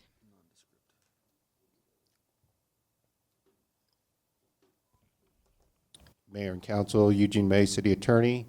The ordinance provides the land must be able to support at least the quantity of affordable housing as would be required on site without the need for variance. So essentially 12% would satisfy as long as it can contain 12% of the units. Correct. Okay. Well, that's helpful to know. And, I do consider this in the sense that developers and builders are two different things. And that whether the builder of the other units builds the affordable units is not really the point. The point is getting the units built, regardless of who the builder happens to be. So I don't really have a problem. And of course, the reputation that Habitat has is great. I do have a quick question as for Habitat. Do you commonly construct interior roadways? Yes, not commonly, but we have had to do that in order to make projects work. So it just depends. Obviously, ideally, we would rather have all the infrastructure in place. But when I started to work with the developer, we really worked in good faith with what the code says, that the infrastructure needed to be up to that edge of the land donation. And if I may take a minute here, one of the things that you may consider, I'm hearing, it may be better to have it donated to the city and then find the builder. There's a lot of back and forth that is going on between engineering, architecture, the market rate builder, the developer, the investors. And so in this case, the developer really needed to understand who the builder of that affordable was going to be. And so to push that to the end, I think would be problematic to getting some of this affordable done. So when my understanding is when this land gets dedicated to Habitat or any affordable, if it wasn't Habitat, there would be a deed put on that land immediately, one. And second, the market rate builder would not be able to pull or receive COs unless the developer has done their duty. So it's really based on the term sheet, a lot of the mechanics have been thought out to ensure that the affordable is done well. So, Thank you. I would move Resolution 2020-12. Councilmember Martin? All right, let's go ahead and vote. You're voting on, there's a motion for Resolution 2020-12. Councilmember Christensen? All right, that passes unanimously. All right, that gets us through the consent agenda as well as ordinances on second reading. Harold, just out of curiosity, when are we going to be out of here? When's our first meeting in the library? Next week, right? Okay, all right, so. Huh? No, I know. That's why I figured, which is why I was like, if it was going to be 2 weeks, I was like, get us a clock. But, all right. So it is 9 o'clock. Should we take a 5-minute break again? Are you doing okay? No? All right. Let's go to general business. First quarter 2020 affordable housing funding recommendations for consideration and approval.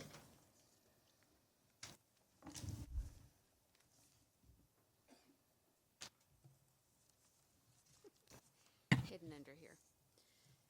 Okay, good evening, Mayor and Council. So tonight we are looking at the recommendations from the Housing and Human Services Advisory Board, via recommendations of the Technical Review Group on funding for several different projects, affordable housing projects from the Affordable Housing Fund, as well as from the CDBG Fund, even though you're really going to be looking at and acting on the CDBG program next month on the February 25th meeting.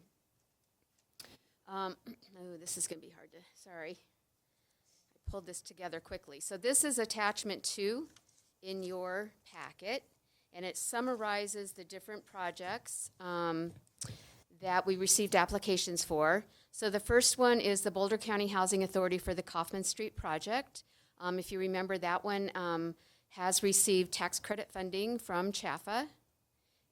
It is to do 73 total units, with a good portion of them, 12, 15, 23 of the units at 50% AMI or below, 12 of the units at 30% AMI, and 50 units at 60% and below. It does have some 3-bedroom units, but mostly 1s and 2s. They are also receiving other city funding to help with the parking garage that is a joint project with the LDDA. They requested funding for the housing portion of it, and the Housing Advisory Board is recommending that the 2021 home funds that the city is eligible to receive would be given to this project as a grant. They would also be eligible for about $200,000 in fee offsets from the Affordable Housing Fund. The Element Property project, the Suite Permanent Supportive Housing project, requested $100,000 for pre-development costs, so to help them with their engineering, with their due diligence, the soil surveys, and those kinds of things that they have to do in order to know that they've got good land in order to move forward with. It's being recommended that that be in a loan for those costs, 0% interest with a 2-year payment in 2 years, whether or not the project goes forward and is funded by CHAFA or not. So we would get the $100,000 back. This would be a 9% low-income housing tax credit project, and as Councilmember Christensen indicated, the application is due to CHAFA by February 3rd. The first phase would be 50 to 60, probably closer to 50 permanent supportive housing units, mostly 1-bedroom, with a lower income mix at the 30%. Additional phases may be moving forward as well. The next project that was considered is the In-Between. They requested funding to be able to go out and look for and then ultimately purchase an existing property that they would then convert to affordable. Because we didn't know what property they were talking about, the Technical Review Group and the Housing Advisory Board are recommending some funding, not the full amount that they requested, $100,000 from the Affordable Housing Fund as a loan with 0% interest, and they would match their financing term for their mortgage, because they're going to have to get a mortgage in order to do this. And then up to $160,000 additional from the 2020 CDBG funds as a grant. There's some caveats on it. The funding needs to be spent within 12 months of the city council approval.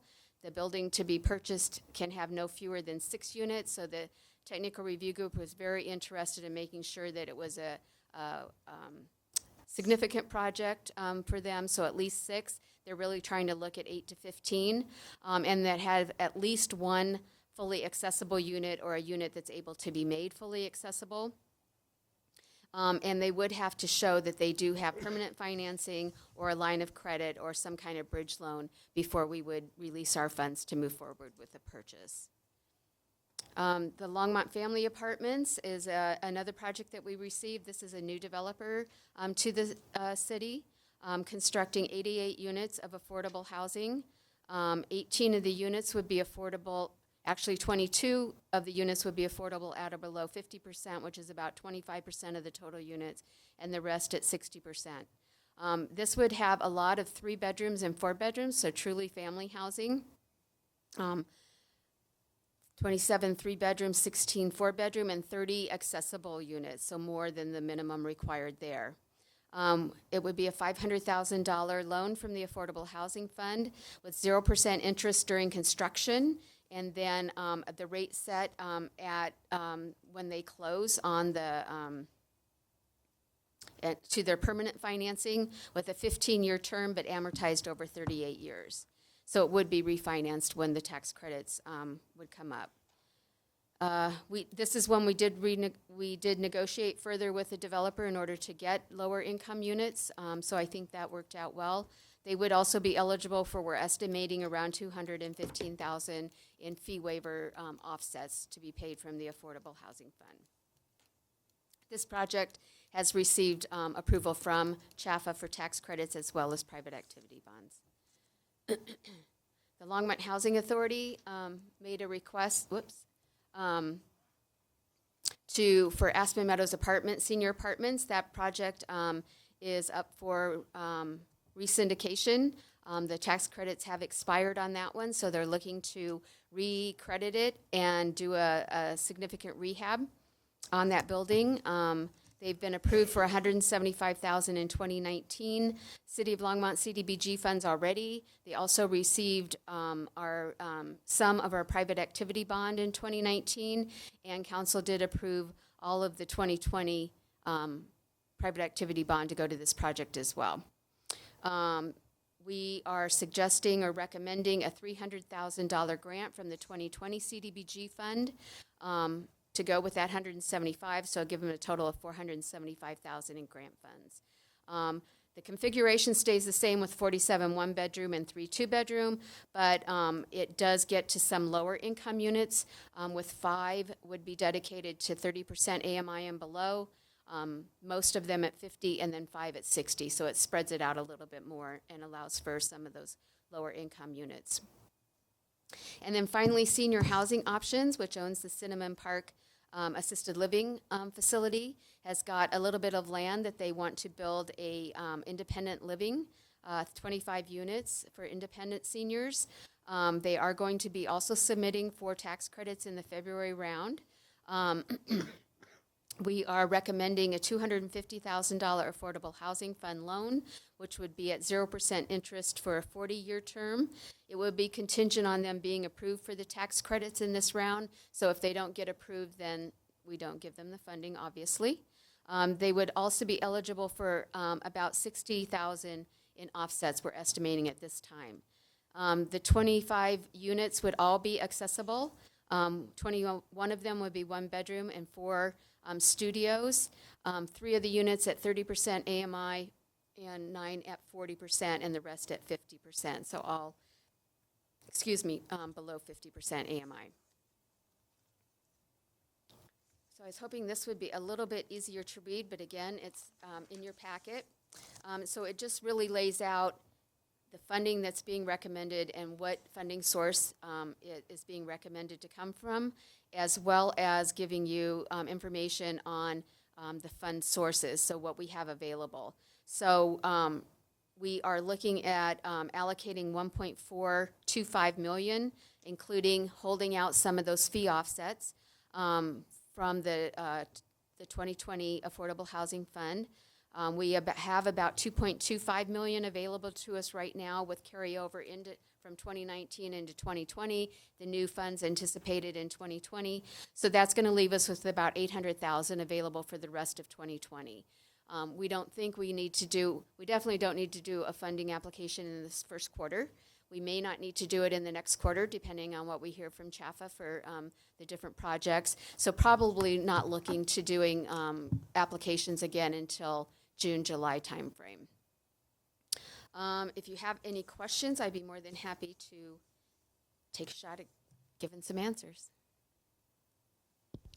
Let's go with Councilmember Hidalgo-Fahring.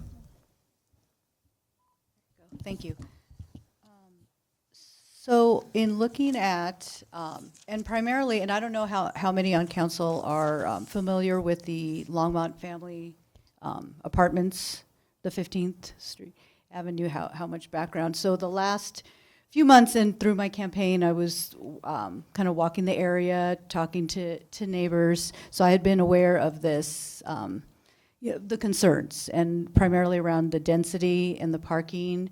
Some big concerns that came to light was looking at the public right-of-way.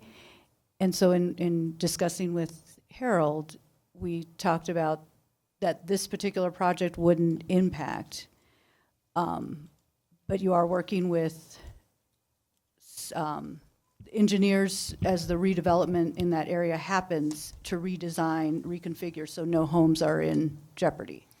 Yeah, so this goes to the conversation we had with the lady that came to council last Yes. week regarding 16th Street. And we talked about the fact that in terms, and Joni, if I misspeak, jump in. Mhm. At this time, 16th Street wasn't going to be required, but we also have the engineers looking at alternate designs in order to accommodate that and not negatively impact the mobile home park. So yes. Okay, and That's what so we're working on. They're working on it. So they haven't come up with a design or a solution yet. They may have. I know Jim and Dale and I were talking about it, and Joni's talking about it. So I know that Dale asked Jim to have his folks work on that and look at it. I haven't had a chance to circle back on that one, but that's on our list to keep up with. Yep.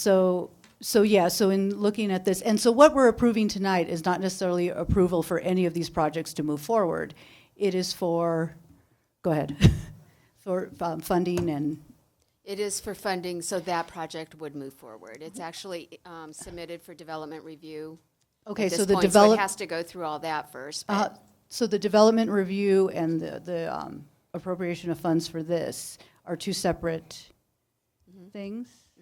Okay. Yes. And so the other thing, if for some reason in this, for the 88 units, if the developer decides to roll back the number of units, drop it down to 50 or something more comparable to the area, would they still qualify for the funding?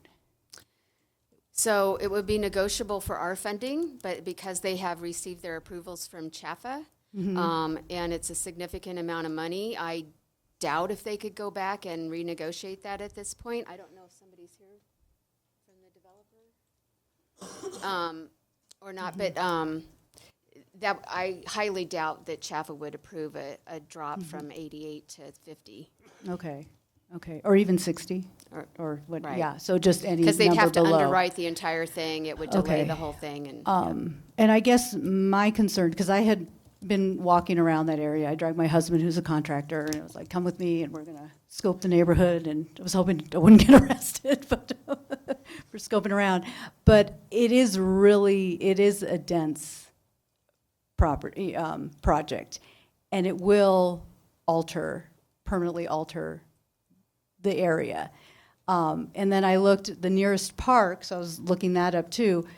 Spangler Park would be the closest public park to where they're, from this development. Yeah, I looked it up on my phone. I think it was Car Park, Spangler.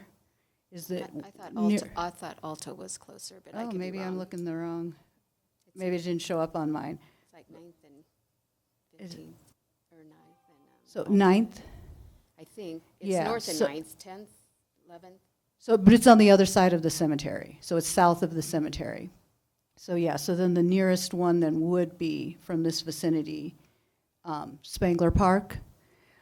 So just kind of looking at, you know, what our envisioned plan is, we're looking at creating more walkability, more paths, bike paths, accessibility, parks. I'm having a hard time accepting this particular project or approval for this particular project to move forward until there are other, it seems like there are other things, including talking with engineers around the public right-of-way to ensure that people aren't displaced, looking at how we can build up the infrastructure in that area in regards to park and walkability, bike path. There just seems to be like there needs to be other things that happen first before we move through with this. So the funding will not be provided until they're ready to construct, which means they have gone through the development approval process, which takes all of those things that you had talked about into consideration. I know they've done a significant amount of work to reconfigure the buildings to have less of an impact on the neighborhood. So that's some significant work they've done, but the developer needs to get their financing aligned in order to have some assurity of going through with the cost of the development process, and all that entails as well. So it's kind of it's a little bit of a chicken and egg thing of what comes first. From their standpoint, they have to have their financing aligned or set up or have some assurance around that in order to proceed into the development process. But then most funding, well, no funding is going to happen unless they get their plans approved. So there's some, I guess, confidence there on that end that if they don't make it through the development review to approval, nobody's going to give them any funding. So, but if there is funding for this project to go through, is there a guarantee that there will be money put in place, or they would be able to help us work with park pathways? I mean, this is kind of like my... Well, that's all part of the development process. So they talk about what greenways might be needed or pocket parks that are needed on site, detention. I mean, that whole realm of things is all part of the development review process. And I think what we'll have to do is we have a Parks and Greenway Master Plan that's really looking at what we have in terms of existing parks, where we have gaps within our system, and times all of that out in terms of how we make the public investment into that piece. I'm trying to pull that map up, but that may be something separate that we need to go over with you in terms of that piece, because that is a different question that's guided by that planning document in terms of what we do and when we do those things. Councilmember Christensen. I would support all of these programs. All of this funding. I think it's all a very good idea. I know we're getting a little far off in discussing the 15th and Ash project, but I do have a suggestion that I was thinking about the last few days, having to do with what you just said, Councilman Hidalgo-Fahring. You know, the Envision Longmont plan is a guiding document. It is not a binding document. But it also suggests we create walkable neighborhoods, not drivable neighborhoods, walkable neighborhoods. And with that in mind, a path creates a much lower impact on a community and also a much more enjoyable part of a civic amenity than a street. And we've gone for 150 years without a street that runs all the way through from 16th to Main. why not create a walking path along there, along that edge of the properties that everyone could enjoy? There's already one on the edge of Mayor Bagley's property, and that's pleasant. People can hang around there and have lunch. It's not very wide, but it's pleasant, and it wouldn't have nearly the effect of everything, and it could be rolled into the landscaping requirement that everybody already has. Instead of working on a road that goes through to Main Street, how about a walking bike path that goes through to Main Street? Just a suggestion. Councilmember Peck. I move that we approve the projects proposed for the 2020 Affordable Housing Funding. I'll second that. So moved by Councilmember Peck, seconded by myself. I just want to throw in there, I don't know what walking path you're referring to, Councilmember Peck or Christian said, but yeah. So I actually office there, and I am extremely sensitive to this area. I look at it all the time, literally. The 15th, and I mean, I would love 15th to stay just like it is, but there is no traffic on 15th. I walk every day with Drago to get Chipotle's, to get Five Guys. You can walk to there's the grocery store right across the street. There's a gas station. I mean, it's only 2 blocks. I mean, it's literally, they could walk to my office in probably 90 seconds, and then walk the walk I do for lunch, which is 5 to 10 minutes to get pretty much anywhere. So I know this is coming up, but I'm not saying that I have no idea what they're planning. I know that there's affordable housing requirements. I know there's concern about the roadway going to Main Street. I know that there's some density concerns. I use that field to play fetch with my dog. If we could keep it empty forever, I'm all in. But the reality is, I mean, it's going to get developed, and if it's going to get developed, I want to make sure that we use these monies wisely. Councilmember Hidalgo-Fahring, you can have the last word on whatever you're going to say. That's all right.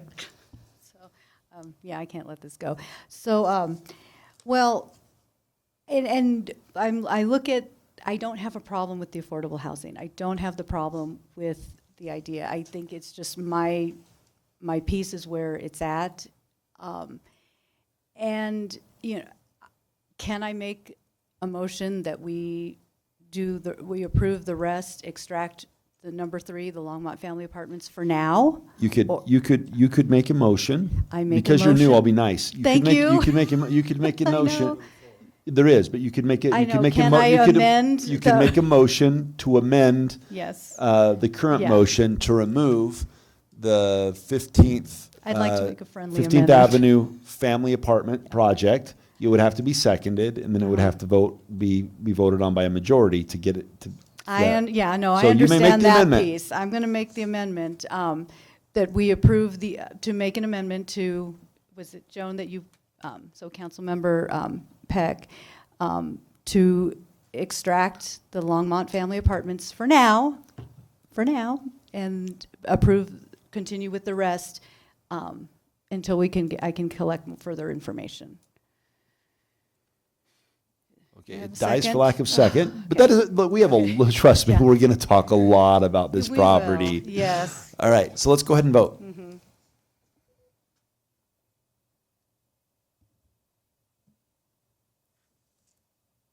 All right, that passes 6-1 with a very defiant but caring council member, Hidalgo-Fahring.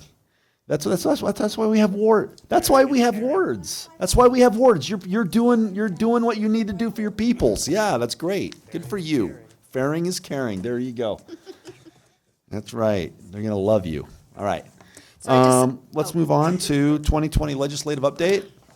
I'm sorry, Kathy. Do you have something else? I was just going to thank the Housing Advisory Board and the Technical Review Group for all of their work during this, and I think you'll notice in the information we put in the packet, there was a lot more detailed review of the financials and the project variables. So, And I, we tried to step it up a little bit. And thanks to you and the staff, my head hurts reading this. I had the thought, oh my gosh, I mean, I helped, I was involved in the ordinances and keeping this all straight and figuring out how much money we have left and what's coming in and what's not coming in and where our goals are and what's going to make us mad and not mad. Good job.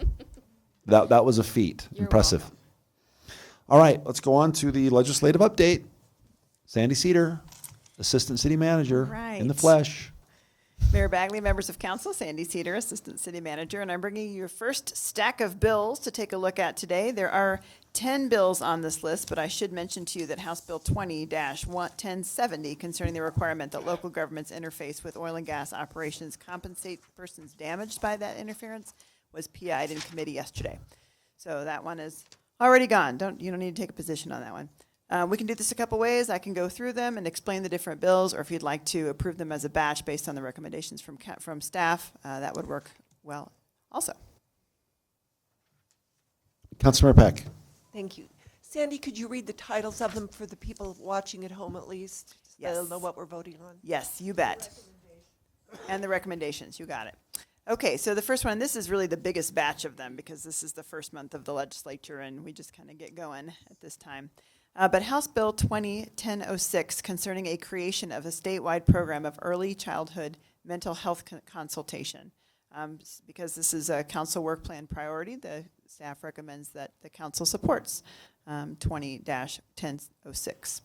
House Bill 20-1011 concerning the creation of the Helping Others Manage Early Childhood Act, similarly, funds a public awareness campaign for early childhood education and particularly home care, because this, again, is something that supports the council work plan for early care and education.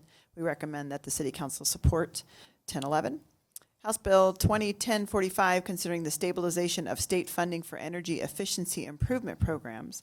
What this bill basically does is it refunds a lot of the different programs that the state cut over the last few years, including weatherization programs and such. Because this supports the city's sustainability programs and goals, we recommend that the city council support 1045. 1070 is the one that was PI'd. I forget what that stands for again. But killed in committee, essentially. Postponed indefinitely. There we go. House Bill 20-1097 concerning the ability to use water that has been adjudicated for municipal use in interconnected treated municipal water supply systems, even if the historical consumptive use of the water right has been quantified in previous change of water right. This would basically protect some of the water rights that we have today and allow us not to have to go to court every single time.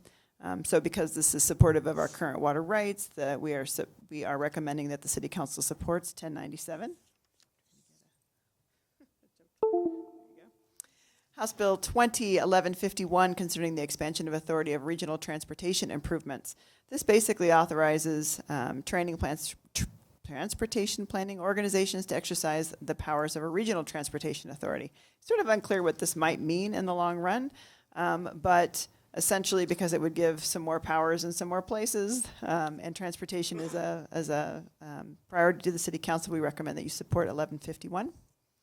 Senate Bill 20-10 concerning the repeal of prohibition of local government regulation on plastics. This is a bill we thought we would see last year, but essentially right now, if you wanted to regulate plastics in Longmont, you cannot. There's a state preemption against that. This would remove that preemption so that you have more local control. So supports local control, supports environmental policies, so the staff recommends City Council support. Senate Bill 10. Senate Bill 20-44 concerning the allocation of sales and use tax revenue to provide additional funding for state, county, and municipal roads and bridge projects. So what this does is this basically pulls from other areas yet unknown and unidentified and is able to put that into transportation projects. So we would support that because cities would certainly get a portion of that, but it's sort of unclear where that money would come from because there's no additional revenue source. Nonetheless, we certainly understand the priority of transportation to the City Council, and staff recommends that we support 44. Senate Bill 20-55 concerning the expansion of market mechanisms for further development of recycling. As you all know, there's been issues with marketing recycling and being able to actually get payback and make that economically viable. So this would really do this would provide for additional research on market studies for recycling markets to see if there's other places that we could hopefully sell our recycled products to. because it supports the sustainability goals for waste reduction and diversion.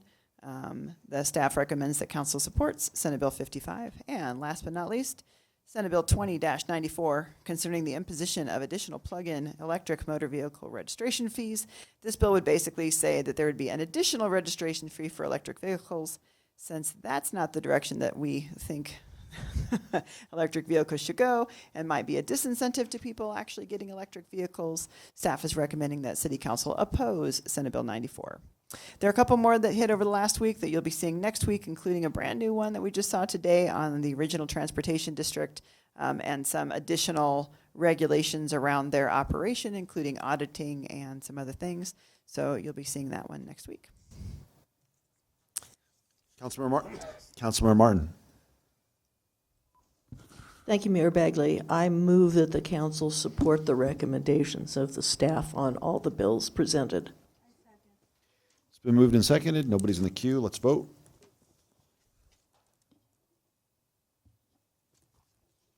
All right, that passes unanimously. Thank you, Mayor. Let's move on to final call. Public invited to be heard. Anyone want to say anything? I see some staff members. We never hear from staff. Anybody want to just launch into us? Be cool. Something new. Dale, sure? All right. All right, seeing no one, let's go ahead and move on to Mayor and Council comments. Dr. Waters. Thanks, Mayor Bagley. Everyone is, I hope, aware of the fact that we are in the phase of a library feasibility study where there is now a survey to which residents can respond if they have if they'd like to. There's both opportunities for responses to questions and short answer responses. Sandy, what would be the best, if anybody's listening, the best way? I can give the URL, or it's HTTP, the bit.ly/library future would be the URL. So if anybody's listening, or can they get there to Engage Longmont? Or they could just go to Engage Longmont and click on the library survey and have a chance to respond. There are also 3 community meetings that are, or 4 community meetings that are scheduled February 10th, 11th, 12th, and 13th. And I know the library staff and the consultants would love to have big turnouts for those. So all that information is available again on Engage Longmont. So hopefully people will take advantage of that opportunity to weigh in on what you would like to see in your library in the future. Councilmember Peck. Thank you. I just want to remind the public that we are going to have the showing of the film No Small Matter Thursday at the museum from 6 to 9. You can come at 5:30 if you want to hang out and network. This supports our early childhood work plan, early childhood, preschool, and it also supports the HB 2010-11, which we just voted on to support as our House bill. So we hope to see all of you there to support our work plan, to support our governor's birth to 3-year-old support, and hope to see you there. Councilmember Christensen. I've been trying to clean out my house a little bit, and I came across my sisters and the book that my sister and I used when we were Girl Scouts. And I would like to read the Girl Scout Promise and the Girl Scout Laws, because I think it is, along with the Boy Scouts and the Bluebirds and 4-H, all these things that we seem to understand more clearly as children, and they are indeed easier to do as children, but they're still good principles for civic engagement and for community. To do the Girl Scout Promise is on my honor. I will try to do my duty to God and my country, to help other people at all times, and to obey the Girl Scout laws. Here are the Girl Scout laws. A Girl Scout's honor is to be trusted. A Girl Scout is loyal. A Girl Scout's duty is to be useful and to help others. A Girl Scout is a friend to all and a sister to every other Girl Scout. A Girl Scout is courteous. A Girl Scout is a friend to animals. A Girl Scout obeys orders. A Girl Scout is cheerful. A Girl Scout is thrifty. A Girl Scout is clean in thought, word, and deed. Those are good things for us all to aspire to. Thank you. I hope everyone has a good week. That's cool. I didn't know that. Councilmember Hidalgo-Fahring, top that. I can't. Yeah, okay. Well, Should we just adjourn now? No. Okay, no. You know what? I attended 3 board meetings since the last time we met. El Comité, the museum, and today the youth council. And so I was thoroughly impressed. I was thoroughly impressed with the museum.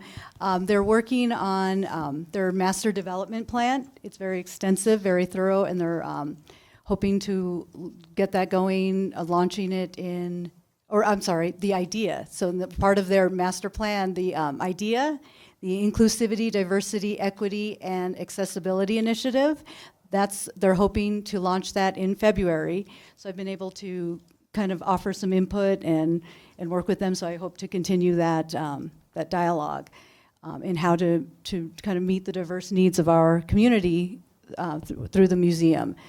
They recently had an opening for the Terry Maker Because the World is Round exhibit. I think it starts tomorrow. Their opening was this past Friday. And they did qualify for the SCFD, the Scientific and Cultural Facilities District Tier 2 qualifications. The Tier 1 is, it pretty much encompasses Denver Museum Art, the Botanical Gardens, so the huge entities. So for us to gain that Tier 2, that's very exciting as far as funding goes. So check them out, check out their exhibits, they're doing great work. El Comité will be having their fundraiser on March 21st, I believe was the date that they gave, Saturday. We were playing around with looking at a Friday in April, so we might go that route as well. But they are collecting donations for baskets, council, so anyone wants to contribute to a basket to assist with their funding. And the youth council, we got to hear them today, and they were talking about projects that they were that they're promoting this year, and looking at, and so something that they had asked of me, just really finding ways to connect with initiatives and task force that we're doing in the city. So I'm thinking the Climate Action Task Force in regards to their environmental sustainability, in looking at mental health and positivity, what other SAM, Supporting Action for Mental Health. So there's ways that we can work in and put them to work in our community and give them opportunities to come speak and practice their leadership skills. So that's all I have to say. Have a great week. Councilmember Martin. Thank you. I'd just like to say that although I have nothing against the Girl Scouts in particular, that I think once one attains a certain age, if you're not in the military, obeying orders is something one should think twice about. Thanks. Not me. I always do what I'm told. That was a joke, by the way. All right. Anybody else? Okay, Harold, do you have anything? Actually, I do. So I was correct on the road piece, just so everyone knows. That has to be submitted, and they're working in the design review. The piece I did want to address is David Bell is an area of need that was in the plan, and David is working with some other property owners to figure out a way to do a park. It's actually going to be really expensive, so they're trying to work through the issues. So he is engaged in that conversation for the broader neighborhood. So I just wanted to pass that around, and then I will get with you, Councilmember Fahring on the Parks and Rec and Trails Master Plan. Eugene. No comments, Mayor. All right. Anybody opposed to an adjournment?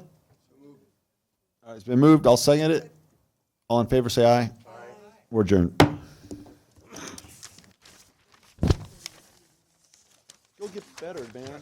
Seriously, go to bed. 6 o'clock. Why 6? Why 6?